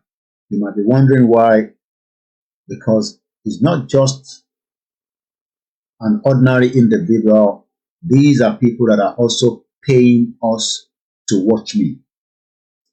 Just like you also pay your Netflix. The average people will pay £17.99 a month just to watch Netflix. And we pay also TV license. So we do appreciate many of you, our contributors, that does not want this platform to collapse. Your donation, voluntary, helps me to continue to run this organization. This organization pay tax to the UK government, Koikimedia. As I speak to you right now, in my communication with one of my team back that is ready to do more as well in one of the Yoruba town. Good morning, sir. I've asked him to give me 3 different mobile phones and their prices. One of the phones that he has sent to me is called the A70. Cost 101,000 naira. Or the A50, 95,000. Or the A06 at 85,000. So if you're going to be likely to watch me more from Nigeria, southwest part of Yoruba land, your contribution would help me to pay my staff to get quality mobile phone. Not that we haven't bought in the past, but due to the power shortage and all kind of, my phone also breaks here. This phone was given to me brand new, and within a week, I forgot to put a screen protector. It cracked, but I'm still using it. But the difference between Nigeria and here is that the electricity is stable. It does not damage stuff. And if you watch the video that we produced from Shaki, where that staff is operating from, the quality of the phone is very poor. But when we do not have support of our people to give us money to run this organization, sometimes the quality that you will get will be extremely low. My quality from UK is top notch. If I'm using the phone, it's good. And I'm currently using my Alienware laptop, which is also stable. But remember that to run from Nigeria is not as cheap. So if we have somebody that is ready to give us that money this morning, I can send it to him. But if otherwise, I will send it when I have it. Media must continue to run very well. I've been up since 4 o'clock in the morning, doing a lot of editing. Go on our website and you will see many of the pictures of Oloye while he was in London. More pictures is still being uploaded. We are grateful to many of you for your contribution, that we were able to upgrade a lot of our stuff before Oloye came for that event. And most of these are not personally for myself. It's for the work of Yoruba Nation. So we hope that they will be useful for the next event. We didn't get this right on the day of the rally because we didn't test it properly. So the audio didn't come out when we were doing the recording. You will realize that I posted a video of Oloye. This was used to shot that film when they were giving the salutation that was sponsored by Bishop Additional. I will not tell you how much he spent. Bishop Additional had to convert naira back to pounds for you to witness what you saw that day. But we have another footage, but it's still in my archive, and I'm the only one in this country as a staff. My staff are in Nigeria. Some of them will be working with the stuff that I'll be sending to them, but I have to do majority of the work. So if you think that we are doing something good on this platform, just as many of you contribute to different platforms for people that are sick, I am not sick. And I don't pray to be sick. I don't need your donation when I'm sick. And I don't need your donation when I'm dead. I need your support when I am alive. I don't want anybody to donate anything because many of you, not a lot, but majority love to donate when somebody die. Then you see, take 10,000, take 5,000. We need those £1,000 now so that we can push. If you look at Shaki, if you saw the Ogun Tiwoshe Nijeta, you realize that they were all holding the flag. You paid for that flag, for the flag to get to that destination. Your support is well needed. Don't pay me when I'm dead. Give me that money now so that we can use it to finish this job of self-determination. No media in Nigeria will fight on our cause. We are ready. My team are ready to continue to propagate the message. But any only good phone in Nigeria, I cannot be the only one coming live every day. I need a lot of my team to also be on live. But like I said, we need those support. So if you can support, those are the account details. And if you need more, you can always call me on my numbers. Let's go back to the discussion this morning. Now, let's listen to Benga Daniel.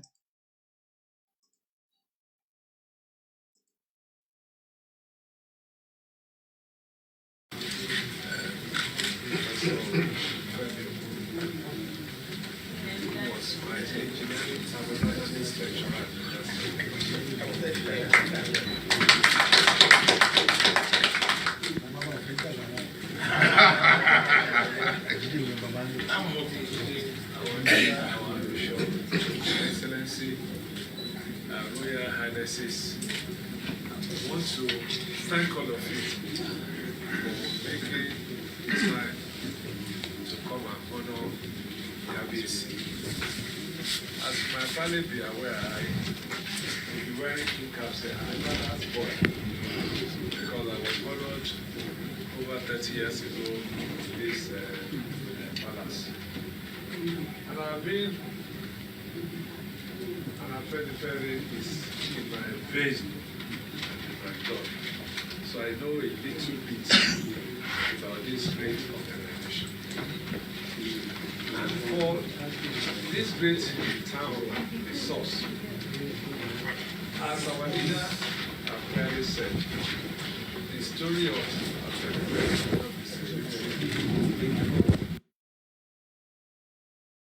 You know when somebody is saying there is no sound, there is sound. But when criminal politicians are talking, you can see that his audio went low. We heard their voice coming out very well. It's not from me, it is from the recording. Because Benga Daniel is another criminal that destroyed Ogun State. But he's presenting himself as one of the elders of Yoruba people today because we allow this nonsense to continue. But it's entirely up to us. And I just want to make this program as neat, as clean without giving myself any headache this morning. So if you cannot hear him very well, I'm sorry, there's not much I can do. It's a recording.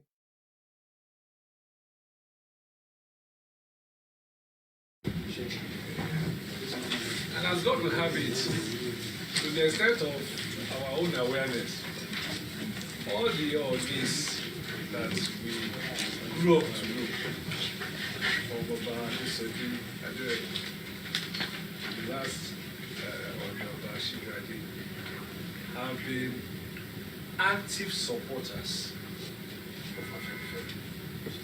I also happen to know that there is hardly anything that Afenifere will want to do without deference to, especially critical moments. Exactly.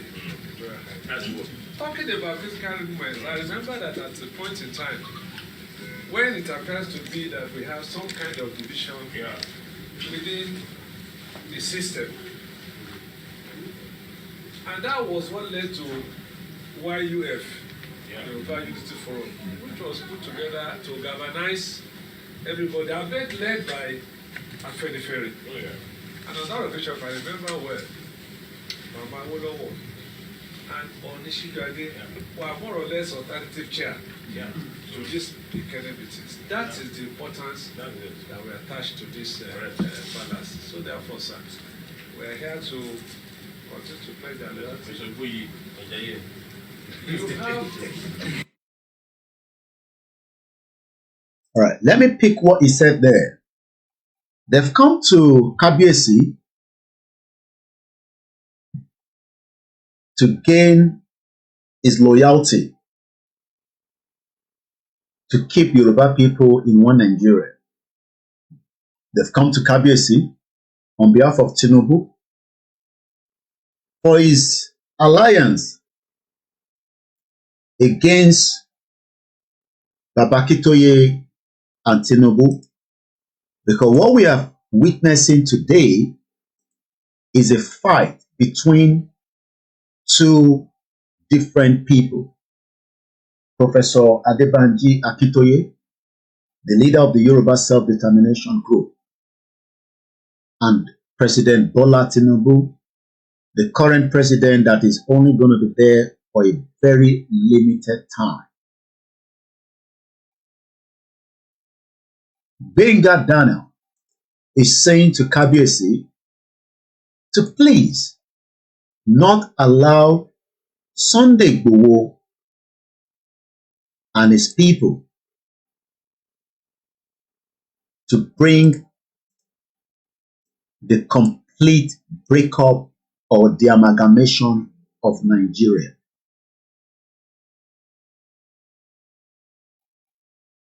That is what is being played out as we speak today. Benga Daniel is using the same trick that they've used against Yoruba people for decades to say to Kabiyesi, do not give room to Babakitoye and Igboho and the people calling for the dissolution of Nigeria. Even though Benga Daniel will not be around another 100 years, he will be a dead man. But these individuals care less of the end of what be part of Yoruba in Nigeria. Igboho, as we know, is not fighting for himself. Igboho is one out of millions of Yoruba people that wants the quest to self-determination. And this is the fight that we are currently fighting, because self-determination, Kabiyesi is a well-learned, read individual. He himself knows that the Yorubas are better off in a country of theirs. But because of the law that they have for Tinubu, we are now facing a very difficult time. Kabiyesi will have to decide who should he support between Babakitoye and Tinubu. This is the dilemma that Kabiyesi would have to face. But we will remind Kabiyesi that for you and the rest of the millions of the people that are called indigenous people to be valued and respected around the world, it is not about Igboho. It is more about you and us to have our independent country, regardless of your interest or support to Benga Daniel and the rest of the team that visited Kabiyesi at Ile-Ife. So we are at a crossroad. Let's go back and listen to Benga Daniel, and I prepare Obasanjo for you with the next video. Good morning once again. Get your cup of tea, coffee, or nice soft drink or ogi for those of you back in Nigeria. My name is OLAYOMI KOIKI, and you're watching a live transmission. Like I said, we need about 4 different mobile phones for my team. The average is 100,000 naira. The cheapest is 85. Let's see who can support so that we can buy those phones and you can start listening more to Koikimedia team apart from myself. I will not start calling your names as good morning each, but I put everybody together as good morning because this is a serious discussion and we do not need any distraction. A very good morning to you all. Share the program. Let's go back to Benga Daniel.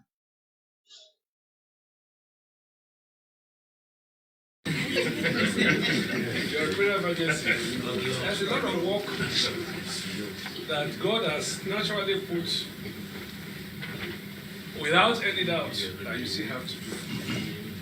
The unity of our race is still work in progress. And you can see Kabesi from Qatar.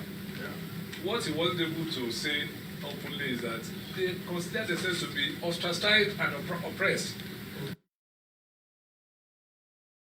Now, Benga Daniel is touching an area, a gray area, that we have Yoruba kings in Kogi, in Kaba, but they are already being marginalized. By who?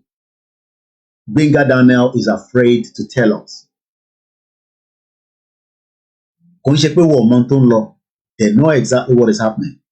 But Benga Daniel could not say on the camera who is giving the kings or the obas in Kaba problem. We know that those that are giving them problems are from the northern part of Nigeria, that are the Fulani clans. But the same Benga Daniel is coming to Oni of Ife, even though what will save the obas in Kaba is an independent Yoruba country. But rather, they are running away from the truth and running against the shadow.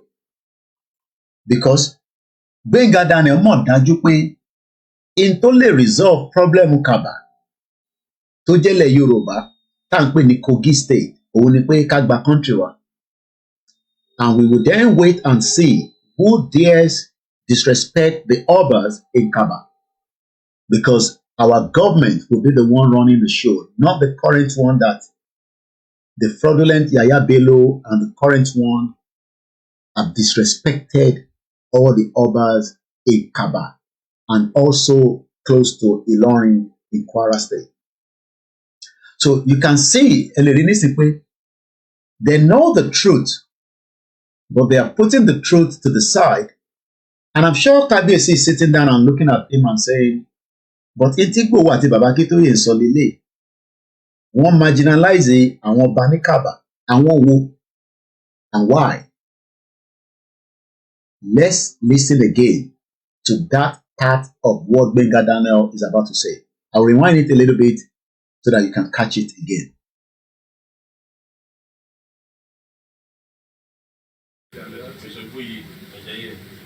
You have your prayer emergency. There's a lot of work that God has naturally put without any doubt that you still have to do. The unity of our race is still work in progress. And you can see Kabesi from Qatar. What he wasn't able to say openly is that they consider themselves to be ostracized and oppressed. Because we have not been able to fully, supported them. Can Benga Daniel explain to us who is suppressing our obas in Kaba? Can this senator tell us so that we know where to tackle? What they have been doing, like I told us some few days ago, is talking about the unity of the Yorubas.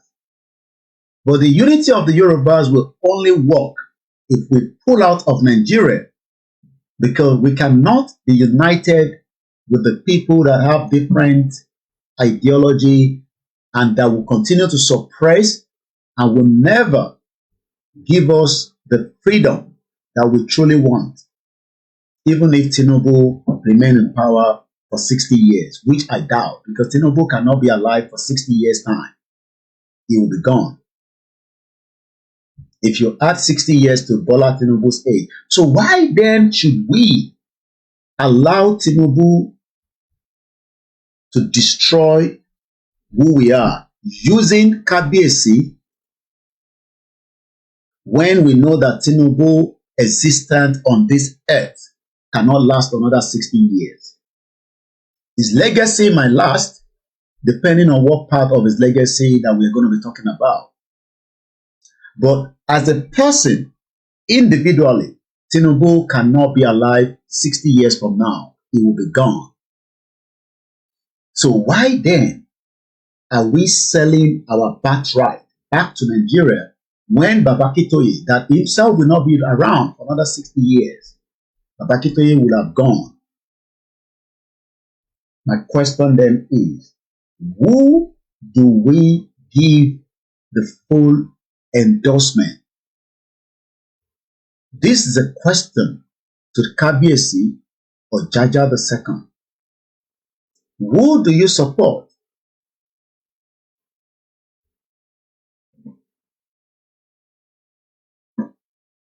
For these dreams, okay? Do you support Tinubu's agenda, even though Tinubu himself will not exist after 60 years from today? And today, for record purpose, for the future generation that will listen to this video was documented on the 26th of October 2024 at exactly 7:52 a.m. My name is OLAYOMI KOIKI.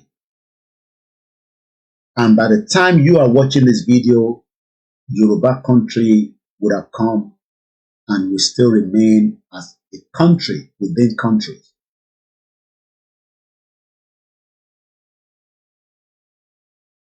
Mr. Fatai Ogunribido just posted something I would like to read. And he went further to say, speaking in English in this forum means they are acting for the colonial lords, motivating them remotely. These people are politicians protecting their accumulated wealth and so scared the Yoruba nation existence will terminate their imperial wealth domination in Yoruba land. I cannot add or remove from what a brilliant Yoruba man, the secretary of the Yoruba World Media, Fatai Ogunribido, have just stated. Let me read that again. Or let me see if I can translate it. Ní èdè Yorùbá. Ntí bàbá wa Fatai Ogunribido, the secretary of the Yoruba World Media, sọ ni pé èdè Gẹ̀ẹ́sì tí wọ́n sọ. Let me remove the image because some of you might not know where we are. And I don't want you to get lost in the broadcast. This broadcast this morning is a very, very important broadcast. And that's why I will avoid not to allow my emotion to override what I'm about to tell you throughout the program. I could leave this program and end it nicely and start another one and start my normal utterances. But I will keep my utterances so that I want you to pick everything. And I'm speaking in English, not that I don't want to speak in Yoruba, but I want us to understand the damage that these individuals are putting to our king, because they are putting pressure on Ooni of Ife.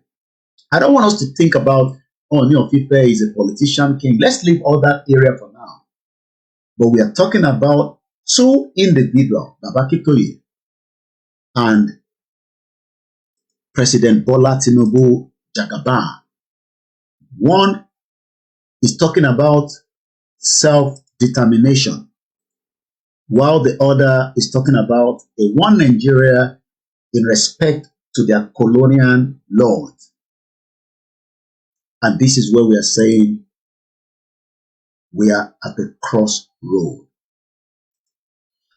Let's go back to what Fatai Ogunribido said. One èdè Gẹ̀ẹ́sì tí Gbenga Daniel, even one of the Obas, jokingly, I believe he's joking about the diaspora remittances, because Ọba yẹn mọ̀ pé nílùú wọn diaspora ló ń fund the state yẹn.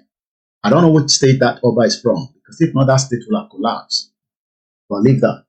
Wọ́n ní èdè Gẹ̀ẹ́sì tí wọ́n sọ nínú àkójọpọ̀ ìjókòó tí wọ́n lọ bá kábíyèsí, ìyẹn àwọn Afẹ́nifẹ́re,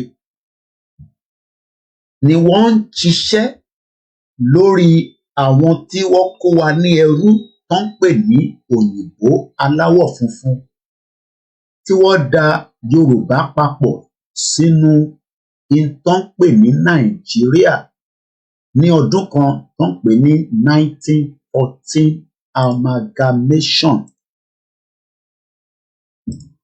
Wọ́n ní gbogbo àwọn olóṣèlú tí ẹ̀ ń rí tí wọ́n ń sọ̀rọ̀ nínú ìpàdé yìí, ìyẹn Gbénga Daniel,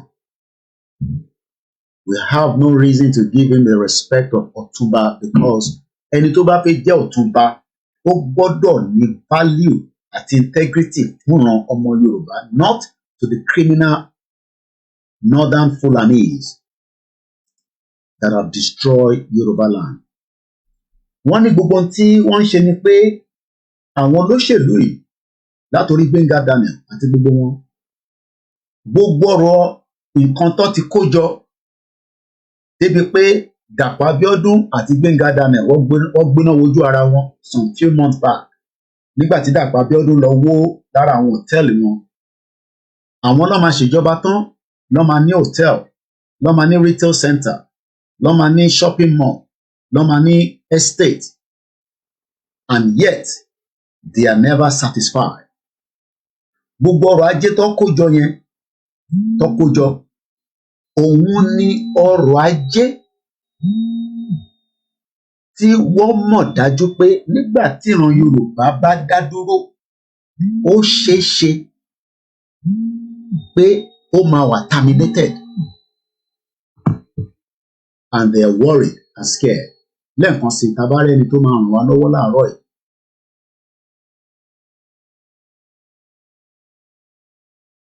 Fún àti lè ra bó tẹ̀ jẹ́ fóònù ẹyọ kan, ká rà fún kan náà ọmọ wa kó lè bẹ̀rẹ̀ iṣẹ́ ní kíákíá. Mo kí gbogbo wa, mo kí ẹ̀gbọ́n mi Fatai Ogunribido. Tomorrow Sunday we will host you because we are back after all our activities. Kẹwàá fún wa ní debrief kí ló ṣẹlẹ̀ nípa gbogbo ìrìn àjò tá a rìn láti ìgbà tí olóyè dé tó fi lọ.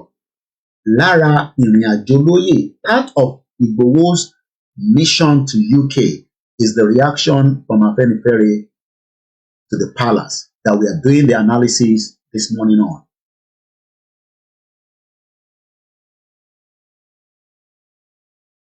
Let's go back to the video and let's prepare to listen to Obasanjo after this particular one. So I'm just going to let Gbénga Daniel speak for the other 1 minute, and then we will not go further in that video.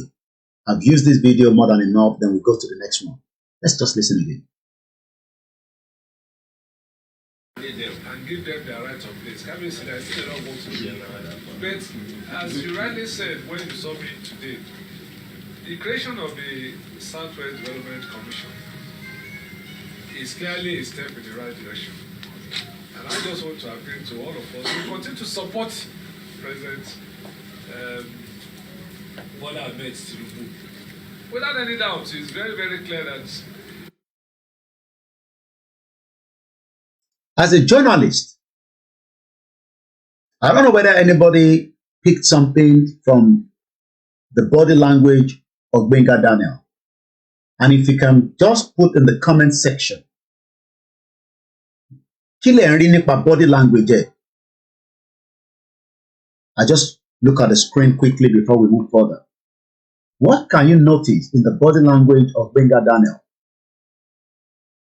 Tẹ́ bá notice the body language.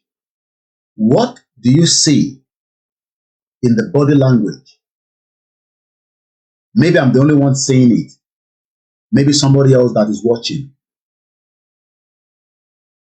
Okay, Mas B says he's giving the message with force. Okay, any other person? Omobolaji say they are scared. Can anybody say anything that is different from the two people that have just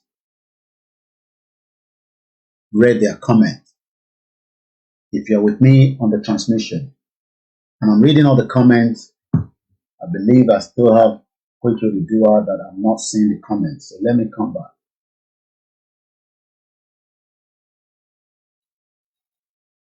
Don't worry about Islamic Sharia. Let's focus on Yoruba Nation. If you get Yoruba Nation, you can stop any Islamic Sharia. Question Timon Bere, you can focus on it. Olawale says is reluctant. Okay. Do we have any one more person? And then we'll move further. And I'll tell you what I saw. And maybe I'm just seeing it from that angle. Maybe it might mean nothing. One more. I'll take one more before we move further. My name is OLAYOMI KOIKI. You're watching a live transmission on the Koikimedia network. One more. All right. Let me tell you what I've picked from what Benga Dana is still kind of lobbying for another greener pasture in an ongoing administration. You can see that throughout as he's speaking, he's not speaking with someone that is emotional about the current state of things in Yoruba land. You can see the kind of smile coming out of his that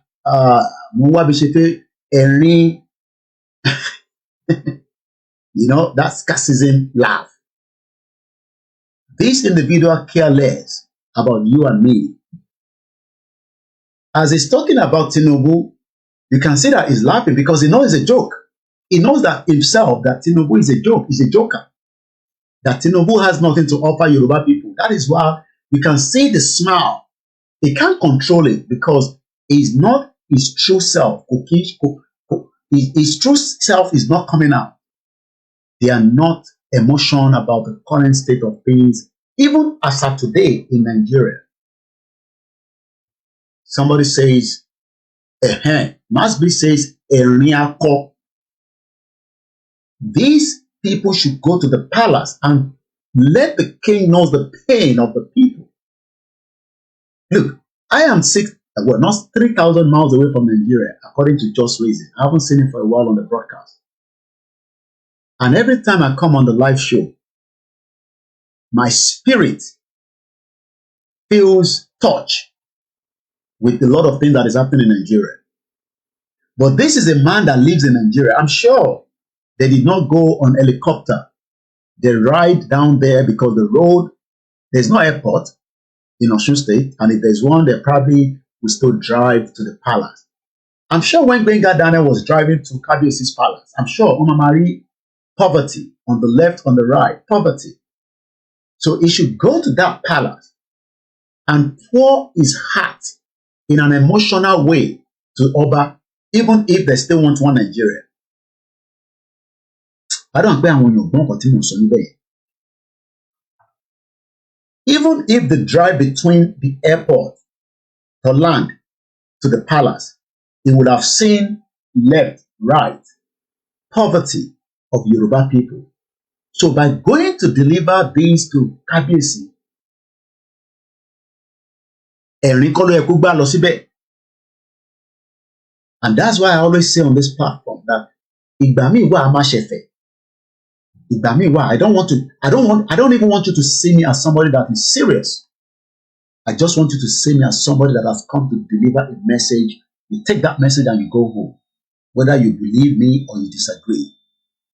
Because, like I said, the pain of my people is right in our chest, even though I am 3,000 miles away.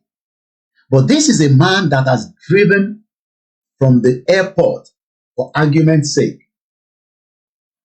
I'm sure they see it in their tinted SUV with security that is piloting them to the palace. And look at the way he's delivering a message of hope to Yoruba people.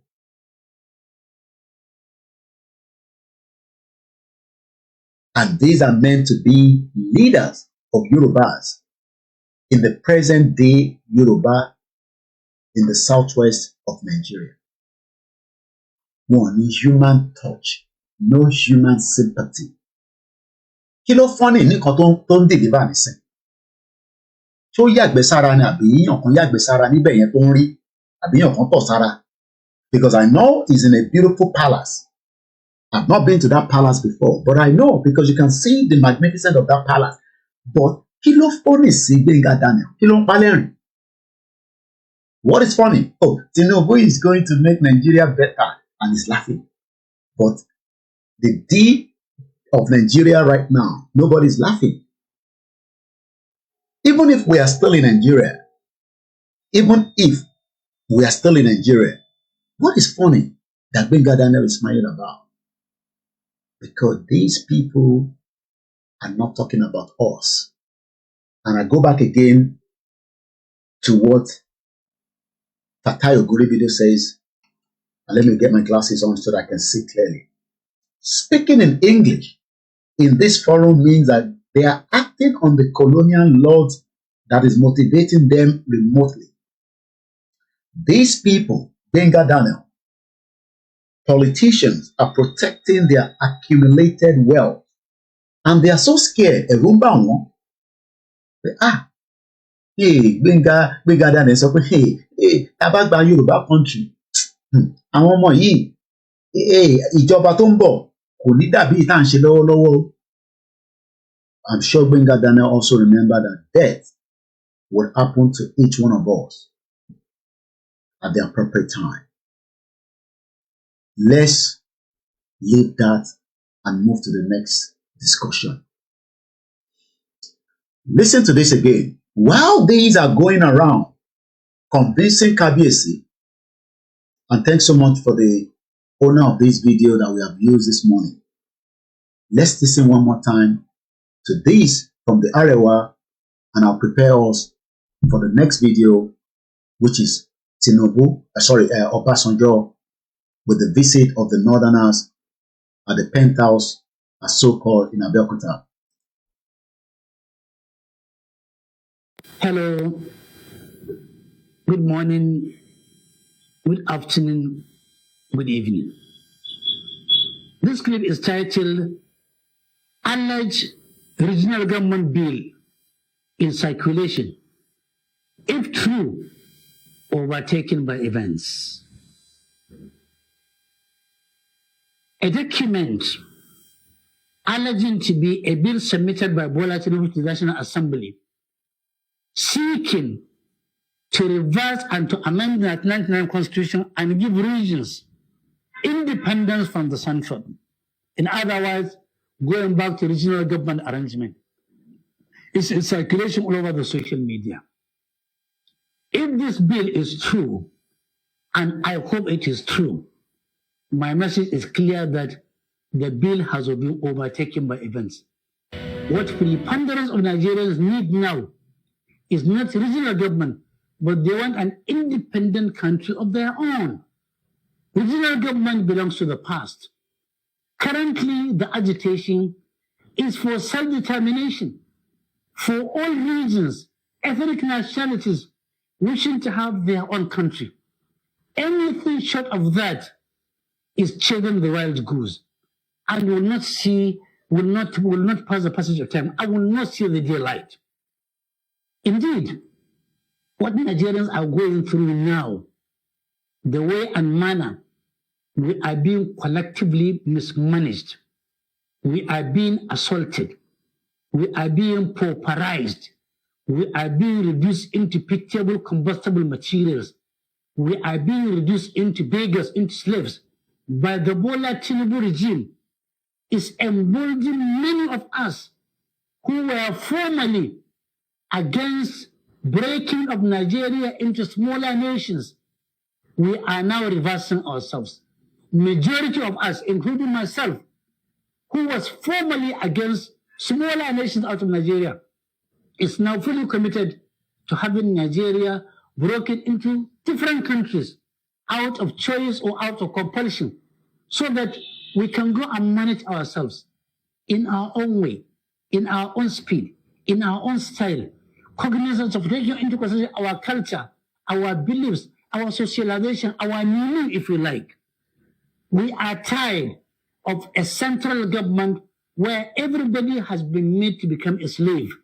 Everybody has been reduced except the few who are milking the country high, empty, and dry, who are stealing our collective patrimony, collective resources, who are sending us fear and terror, who are deceiving us every day, every night, every hour, every week, every month, all year through. And therefore, those who are thinking that a deal to take Nigeria back to Nigeria are doing any favor, they are making the biggest mistake. That is not what Nigerians need. What Nigerians need is dissolution of Nigeria into smaller nations, out of choice or out of compulsion, in peace, not in pieces. Anything short of that will not see the light of the day, will not address the current challenges, will only be postponing the evil day. Enough for the wise. Enough for the wise.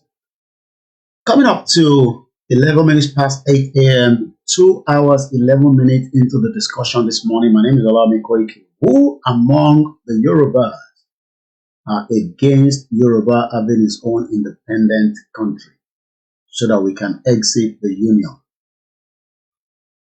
Let's take us back again to what is happening in Samoa during the current Commonwealth of Nations. The Commonwealth, as we know,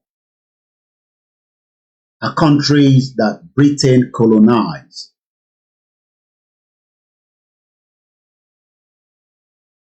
And every year they meet and discuss. Thank you so much for the thumbs up on the Twitter space. Please share this program. And if you can just also click on the thumbs up, it will also help send a signal back to others. 6 people refused to thumbs up on the backup channel of Koikimedia WD. Only 10 people thumbs up. Maybe you have just forgotten. If you click on it, it will help send signal out that this program is what recommended through the algorithm. 82 people are watching on the Koikimedia, but we have only 56 of you that have clicked thumbs up. I know you have just forgotten.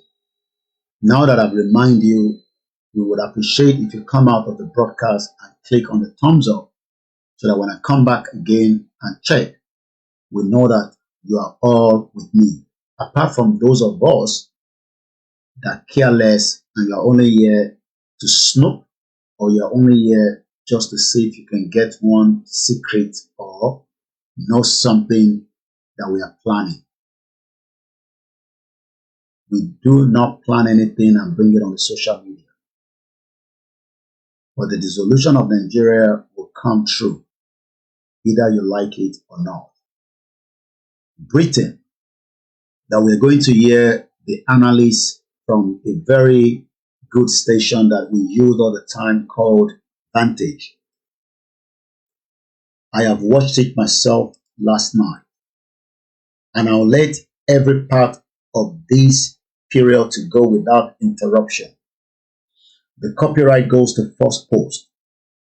The more you help this channel, the more it will grow bigger and bigger. Even if you disagree with me and my utterances, we can all agree that Nigeria has become a pain in the ass and is affecting every one of us. Whether you want the unity of one Nigeria, you will not be able to decide that, since we have not been able to unite. And after this video, I will take us to Obasanjo and the Northern visit. And if time permits me, I will take us to listen to the rep as the Sharia law that we could not play properly during my broadcast yesterday. But I'm on a full mode broadcast, and that means that it gives me the privilege to show you a lot of things at the background. Let's listen to Pay Slavery Reparations. Former colonies confront Britain. Who are they confronting? not just the king, but also the prime minister, the same prime minister that Igboho took on behalf of the Yorubas and Professor Akintoye our letter. But the prime minister is busy. I'm sure you've all heard about the letter, the petition, and many condemnation and many accolades and many disagreements. But let me tell you, as someone that had lived in the UK for 25 years, and as a journalist that practiced and have been to Downing Street many times, there is no location around the world that you would drop this kind of letter or petition, and then a government comes out and say, oh, that petition was not taken from us, or that petition has no meaning, or that letter has even been dumped in the bin. It will show that you are not as learned enough to understand that this is not Nigeria and this is not Africa. This letter was not delivered in any part of Africa. This letter was not delivered on behalf of Baba Akintoye to the British High Commissioner in Abuja. Igboho himself flew into London to personally hand over these to number 10 Downing Street. And that was accepted. And also the process will not come to you if you're waiting to know what the content of the letter was all about. If the British Prime Minister will reply us back, the only person that will be privy, P-R-I-V-Y, privy to such a letter would also be the man that wrote the letter as well. And that is the leader of the Yoruba Nation Self-Determination, Professor Adebanji Akintoye. When you deliver a letter of this caliber, of this magnitude, it is also important that it is nothing more than to let you understand that the UK government, under international laws, and I use that word to start with,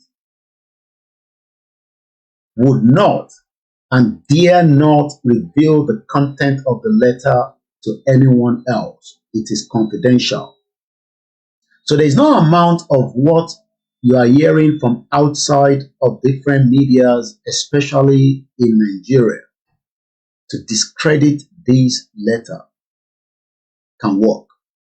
Because this letter, like I said, was handed over in a civilized environment, in a democratic environment called the United Kingdom. And that letter is confidential. So if anyone thinks that the British High Commissioner that tried to discredit this letter is only playing to the tune of the government pressure in Nigeria, the British High Commissioner would not. He's just a civil servant, and I am paying his salary from the taxpayers and the tax that I am also contributing to the tax contribution in this country. Let me put it that way, if I hear or if I know, if my sources tell me that the High Commissioner has been privy to see this letter, there will be consequence for the British government. As a journalist, there will be a massive consequence, because that will be a breach of trust between this country and the international community that is represented. So whatever you have listened to or you've heard about on this particular letter is garbage from the Nigerian garbage media. Most of them cannot even pronounce Downing Street properly. Some of them doesn't even know the name of the prime minister that we dropped the letter to. So how come then you are listening to garbage news and print media that have no understanding how international relationship works? The Yorubas are not a country yet, but the movement is strong enough to represent the 65 million Yoruba people in Nigeria. And that is exactly what we've done. Even if we have part of the Yorubas that disagree with us, what we have presented have highlighted a lot of things that many people knows about. But people just want to know what exactly is the communication between Professor Akintoye and the only person that will be privy as well to see this letter is the UK Prime Minister. And at the appropriate time, because everything is timing, they have time to reply and give us acknowledgement. Whether we decide to let you know that we have received the acknowledgement is entirely up to the leadership of Akintoye. If he thinks that it feels like letting us to know that that letter we have received an acknowledgement, we will let you know. But for now, it is a confidential letter, and not even the British High Commissioner, Dr. Richard Montegory, that I, OLAYOMI KOIKI, is paying part of his salary from my tax being deducted in this country, dare not request a copy of that letter himself. I'm sure you know what that means. This means that there will be consequences for the British government. I'm sure you do not understand what letter is all about. You think that this is a Bole Kaja media. You think that Baba Akintoye is a Bole Kaja professor. You think Fatai Ogunribido is a Bole Kaja man. You think Kentos, as the vice president of Ipelodu, you think that she does not know what she's doing. You think Alaja Adeyeye, one of the strong members of the Yoruba Nation movement that was selected to represent us with Igboho, I'm sure you don't know that all these important individuals, including Bedu Magazine, including Prophet Ologun Oluwa, that flew all the way from New York to be part of history. So you think that this is just a joke. Some of you do not understand that the Yorubas are playing the same game that has been played in the past.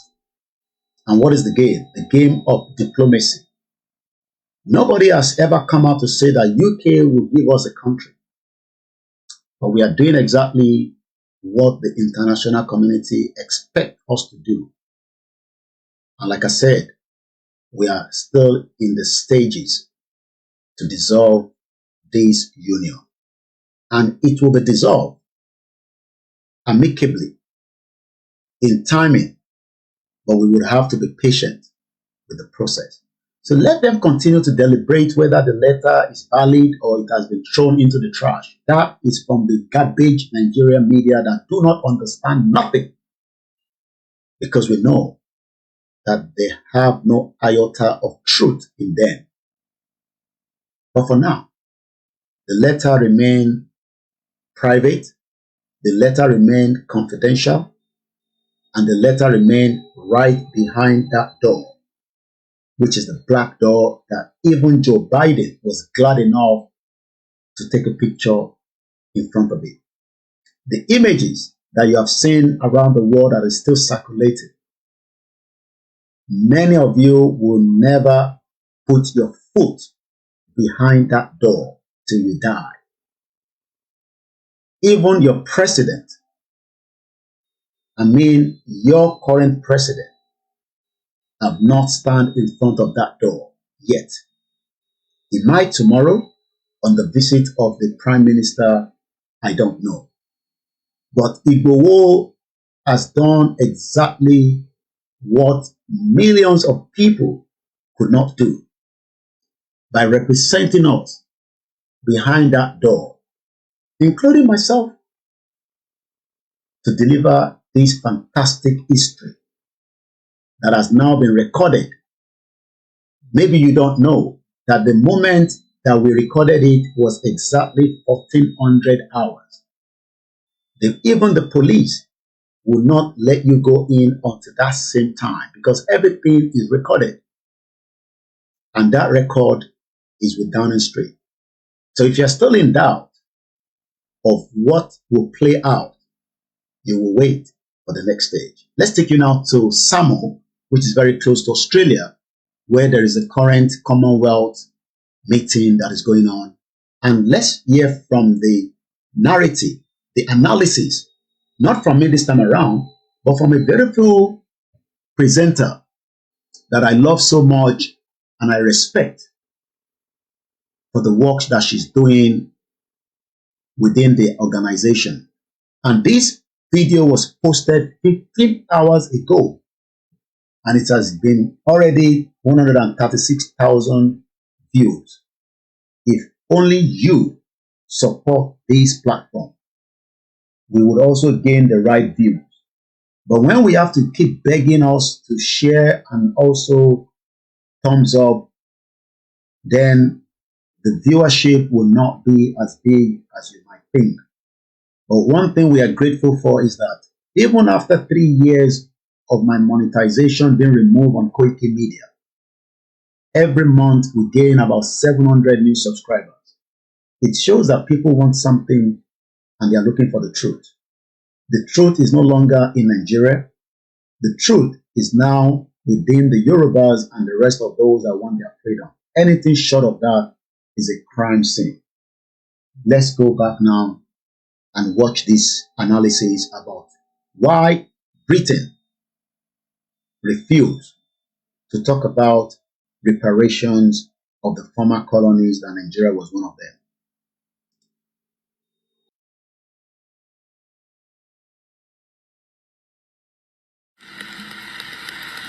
I understand from listening to people across the Commonwealth how the most painful aspects of our past continue to resonate.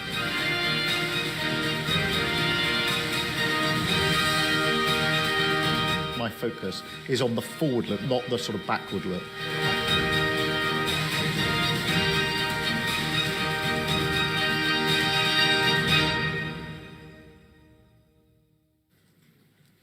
Now let's turn our attention to Samoa. It's an island nation in the Pacific Ocean, so of course it was once subjugated by a European power. In this case, the colonizer was the UK.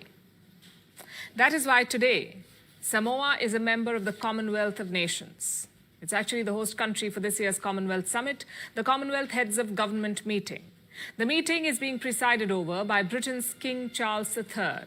Charles was having a great time over the last few days, drinking a potent Samoan brew, a drink called kava. Charles was even declared a high chief of the Samoan archipelago. Yes, he did seem to enjoy all the empire nostalgia, but he came crashing back down to earth earlier today. Our cohesion requires that we acknowledge where we have come from. I understand from listening to people across the Commonwealth how the most painful aspects of our past continue to resonate. It is vital, therefore, that we understand our history to guide us to make the right choices in the future. Charles seemed to have sobered up this morning. He needed his wits about him so he could deflect from a contentious issue at this Commonwealth Summit, the issue of reparations. As you know, Britain was a pioneer back in the day, a real trailblazer when it came to slavery. Slavery had always existed in human history, but Britain, and the British monarchy in particular, transformed it into a truly global business.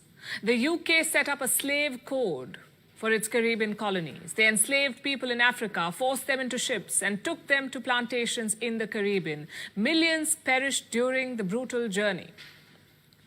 And those who survived were worked to death on the plantations. The British royal family was heavily involved in slavery. They granted monopolies to slavers, provided ships. The previous Charles, Charles II, even founded the... Be careful.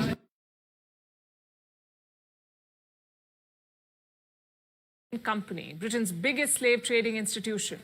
Now, obviously, the British royal family was not doing any of it for free. They took a hefty cut of the profits. How hefty? We can't be sure of that.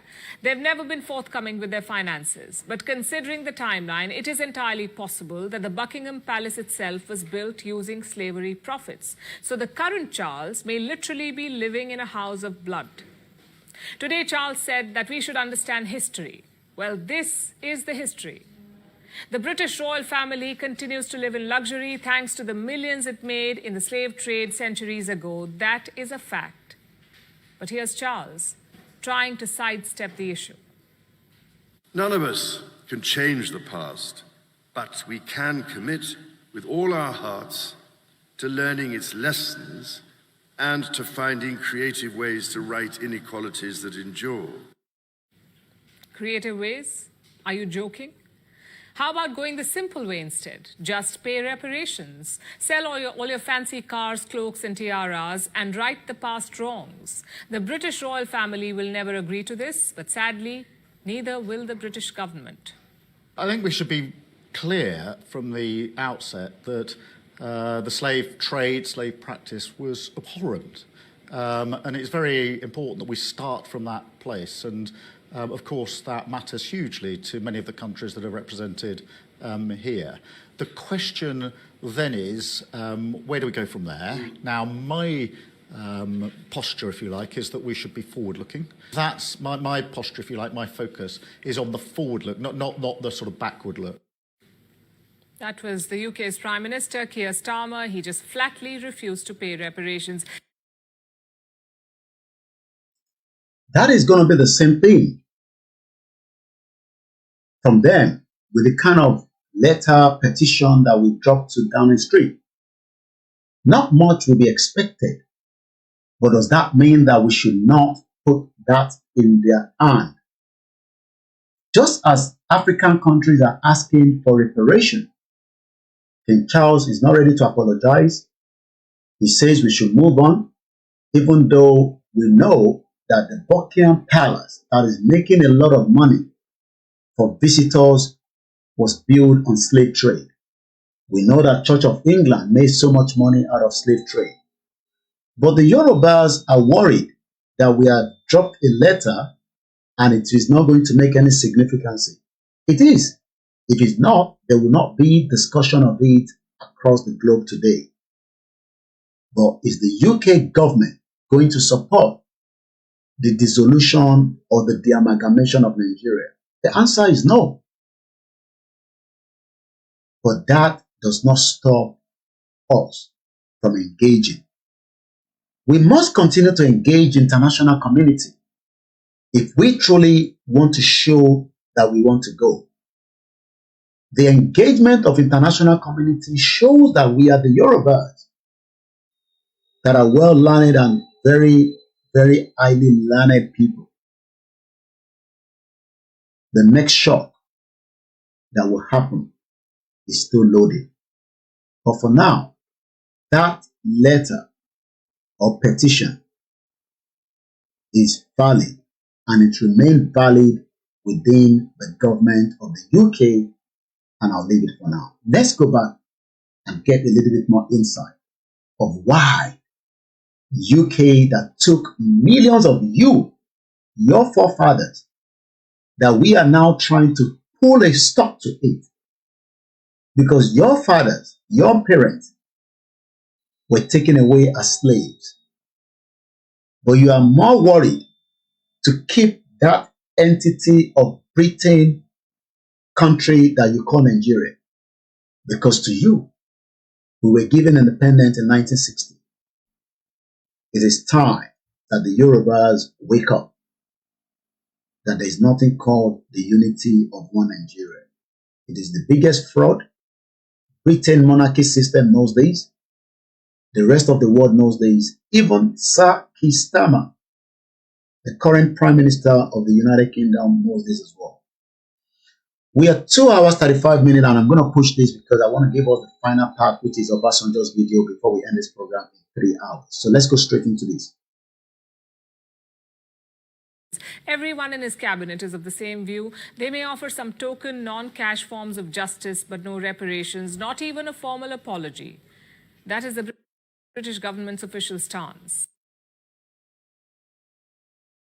Not even an apology. And I'll leave it like that so that we can move to the next video because of the time. Not even apology. The UK is not ready to apologize for all the crime committed on our forefathers that you now want to prepare to save Nigeria, that the UK that built their wealth on the slave trade took people from Yoruba land and the rest of Nigeria. Why are you still then in support of this Nigeria? Well, maybe somebody has the answer for us. And that is the former President Olusegun Obasanjo. Let's hear from what his engagement with the Northern that visited him in Abeokuta. Directly interacted with those who are before him. So I want to thank you in this time of a little bit of economic hardship that you take all it, or you make possible all it takes to be here and for us to. If you've ever wondered what it takes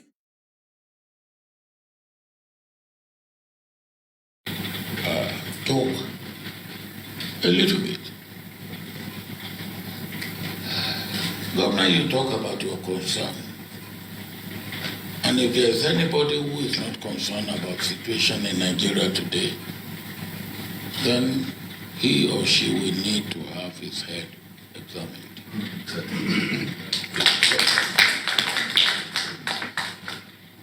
So I believe that your concern must be shared and understood.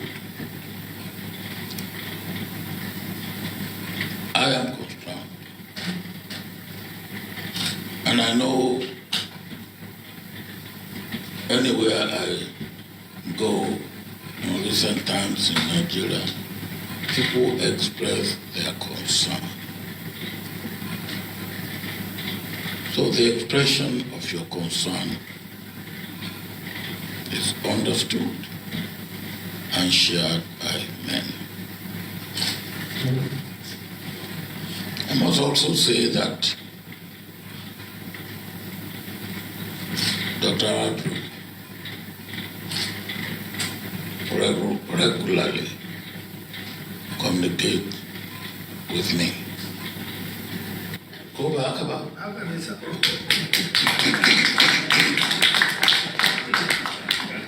At times we agree, at times we disagree. And of course, that's the way I believe it should be. If you are sincere to yourself. I told him he has made mistakes in the past. Maybe I too have made mistakes in the past. But whatever may be our past, our mistakes in the past, we do not want to repeat that mistake.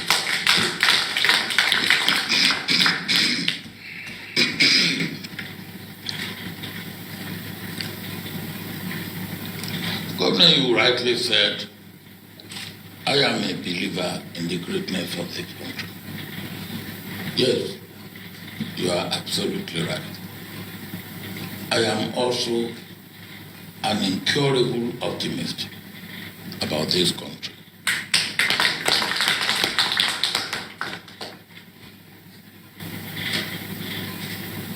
I am totally committed to the goodness of this country. But Obasanjo says, and I quote, that he is totally committed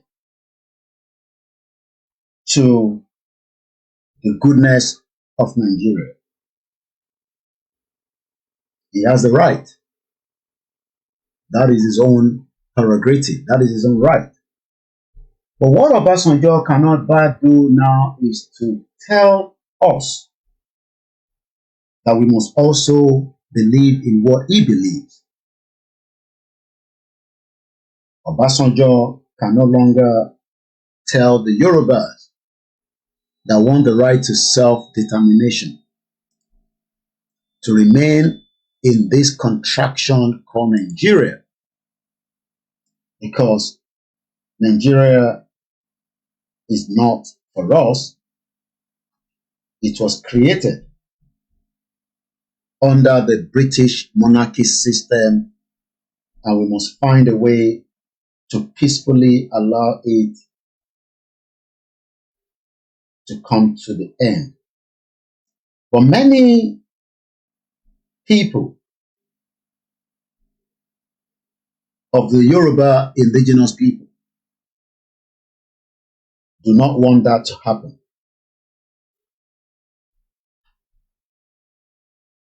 If you'd like to join our news bulletin, do let me know and I'll bring you in. You will not be able to send any message in.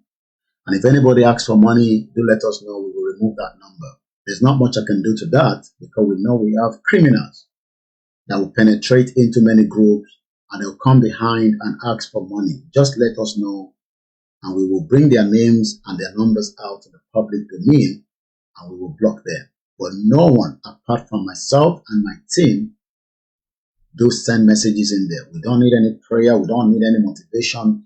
It is only a pure Yoruba conversation and the Koikimedia news and some other news from the world media and other Yoruba presenters.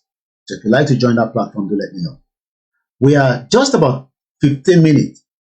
I want us to go back and listen more to what Obasanjo is saying before we come into the conclusion this morning on this live transmission. I believe that if we look back,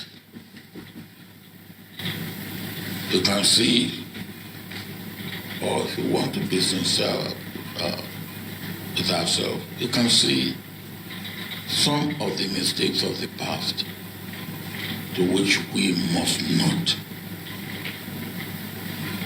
fall into again. So anytime I hear north, west, east, I feel frightened. And that is my honest opinion. Because why is Obasanjo frightening?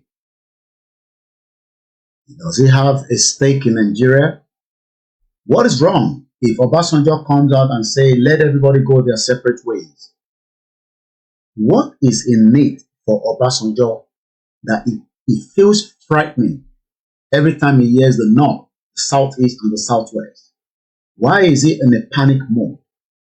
Is it because something of the foundation of Nigeria is faulty and he played the role as part of the game and is getting older? Obasanjo had 60 years to his years. He's dead and gone. We will only remember his legacy and whatever he has done. But we will not allow all these old baggers to continue to tell us to look for the unity of one fraudulent Nigeria. because Nigeria is not meant for us. Nigeria could be for Obasanjo, as he said in this video. It's a long video, we will not be able to play everything, but I just wanted to get the grasp of it. Obasanjo represents only himself and his family and the colonial. And according again to Fatai Ogunribido, Obasanjo is not stooge used by the Fulanis to put Yorubas under them. He sold every souls of Yorubas to the Fulanis, and that is why he is their beloved son, with whom they are always well pleased. Well, Bola Ahmed Tinubu was showing desperation. They transferred Obasanjo, Yoruba selling right to Bola Ahmed Tinubu. Obasanjo and Bola Ahmed Tinubu are Fulani's Yoruba selling agents. Nothing good can come for Yorubas from Tinubu and Obasanjo. They are the slave agent for the colonial masters and their proxies, Fulani selling Yorubas to them, the colonialists. And also, just as a quick update from the letter that has been in circulation about Igboho to Downing Street and has brought a lot of discussion, not controversy. According to the update from my brother, again, the Secretary of the Yoruba World Media, the original statement that was issued by the representative of the British High Commissioner was written by the Nigerian Ministry of External Affairs and transferred to the British High Commissioner letterhead, meaning it was a statement by Nigeria trying to deem the Yoruba Nation effort at number 10. Maybe you don't understand what has happened there. A criminal government, like we said all the time, the Nigeria criminality that continue to let you remain in that abject poverty, that makes your life miserable, that you need to then think that you would attack the diaspora so that you can survive. Many of you cannot even confront your local government and ask them questions. This fraudulent Ministry of Foreign Affairs took a letter, or a statement rather, from the British High Commissioner and then dropped it into the Ministry of Foreign Affairs Abuja letterhead, and then call it their own statement that is coming from the spokesperson. You can see the crime that continue within a country that is never meant to be. So let's go back to Obasanjo because of my time. I have 12 minutes to the end of this program because we're not going to go more than 3 hours.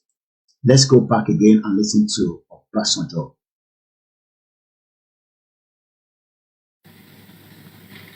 One of the things that has led us to where we are today, and we haven't got out of it, is regionalism. At the time of our independence, we are probably the only country, or definitely one of the few countries in Africa that did not have one leader. At independence, we had 3 leaders. Now, things are getting more clearer. So, from independence that I've talked about coming to 1957-58, before the fraudulent British government supported a fraudulent country called Nigeria into independence. We know this because that was revealed by the late, how are you? Yes. By the late former civil servant during the period of independence. So Obasanjo is now saying to Nigerians, there's no way you can manage Nigeria with one leader from the top, even though he was able, privileged, to enjoy it for 8 years, that he wanted to even bribe himself for the third time. But what they normally do is that when they come out of government, then they will start telling us this and that. So for a very long time, Obasanjo was deceiving us as one leader during his tenure as the president, because from what he's saying right now, that means government will not get to you if we remain under the fraudulent Federal Republic of Nigeria. Let's take more from him before we start winding down.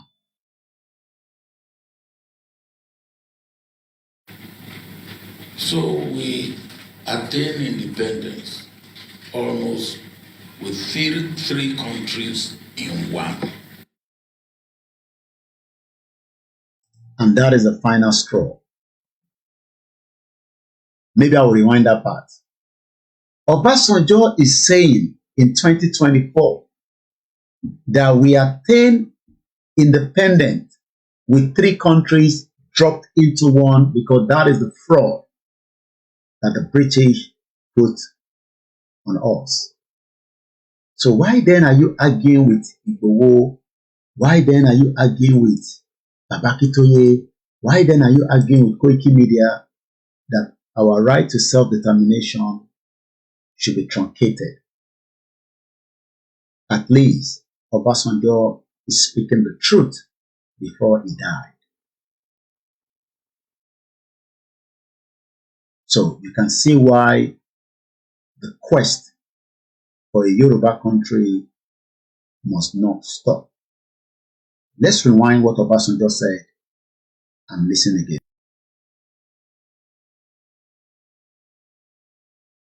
At the time of our independence, we are probably the only country, or definitely one of the few countries in Africa that did not have one leader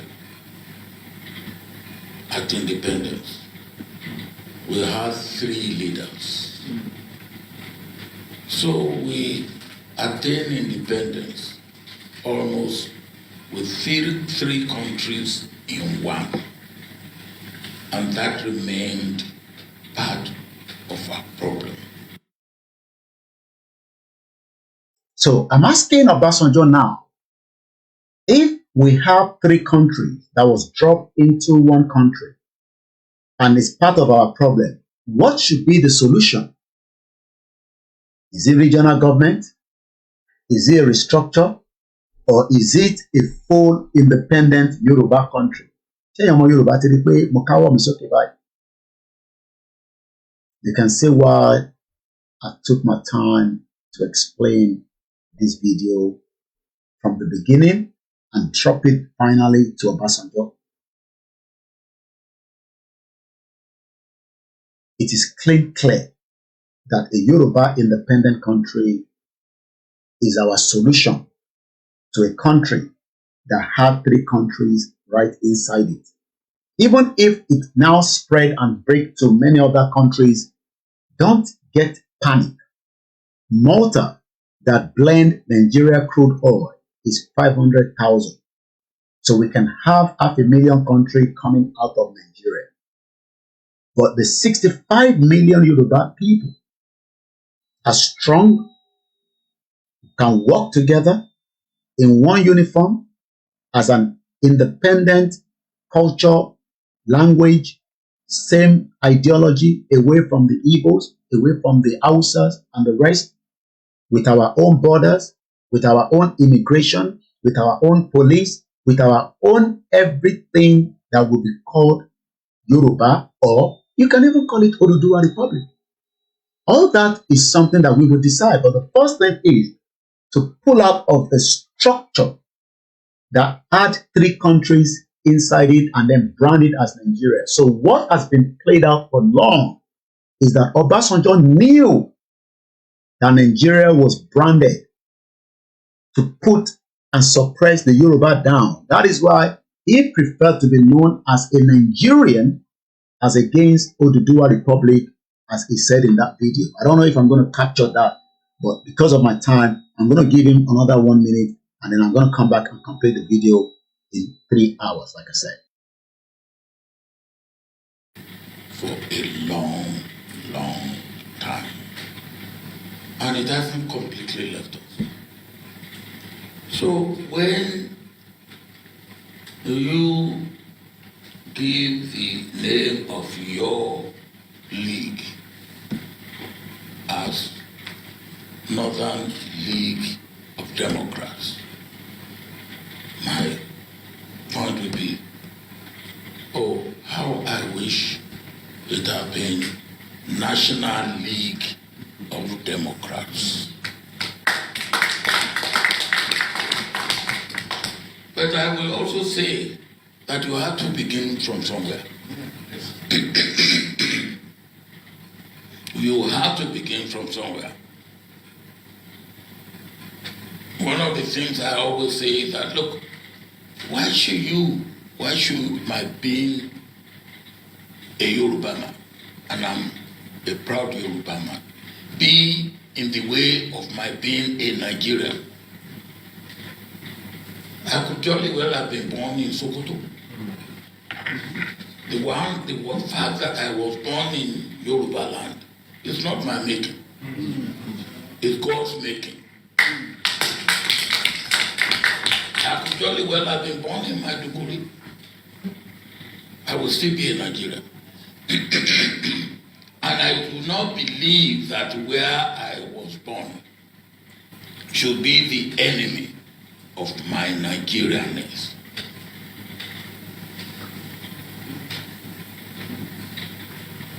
And I feel, and I believe any sensible Nigerian will feel that way. Well, you are the most senseless person to talk about we sensible Nigerians, because you told us just a few minutes ago that the Yoruba were put together in a structure that we don't have to be known as Nigeria. So why do we have to embrace what? We can embrace it because it's still a country right now. But since we have the right to self-determination, you are the most senseless person to tell us that sensible Nigeria. There's nothing called Nigeria. Obasanjo, you know that very well. And Yoruba people have been in existence before the fraudulent Nigeria was created. And that is how far I can go this morning. Enjoy the rest of the weekend. My name is OLAYOMI KOIKI. I will not start mentioning names. I'll just capture everybody and say good morning. Thank you for joining. If you're watching it again, thumbs up. Thank you so much. If you're new to the platform, subscribe and also make sure you turn on the notification bell as well. And that is how far I can go this morning. Like I said, we will probably tomorrow or day after continue with our discussion. Shout out to every one of you. And once again, shout out to my followers and listeners from around the world. Obasanjo is pacifying his paymaster who made him what he is today. Nigeria has no identity. And maybe I should just give this to Obasanjo to just complete this video briefly. That Obasanjo, your cry and your wolves is too late. Maybe you can explain this to us, Obasanjo. There is no land called Nigeria. There is no language called Nigeria. There are no people called Nigerians. We are only deceiving ourselves. We are not Nigerian. Okay, where is Nigeria? Where is the land called Nigeria? What is the Nigerian language? We are nations that had been forced together to live in one pathetic country. So anybody who goes there today to say pray for Nigeria, that person is just deceiving himself, because the people who want to be that Nigeria had not sat down to agree if they want to be Nigeria.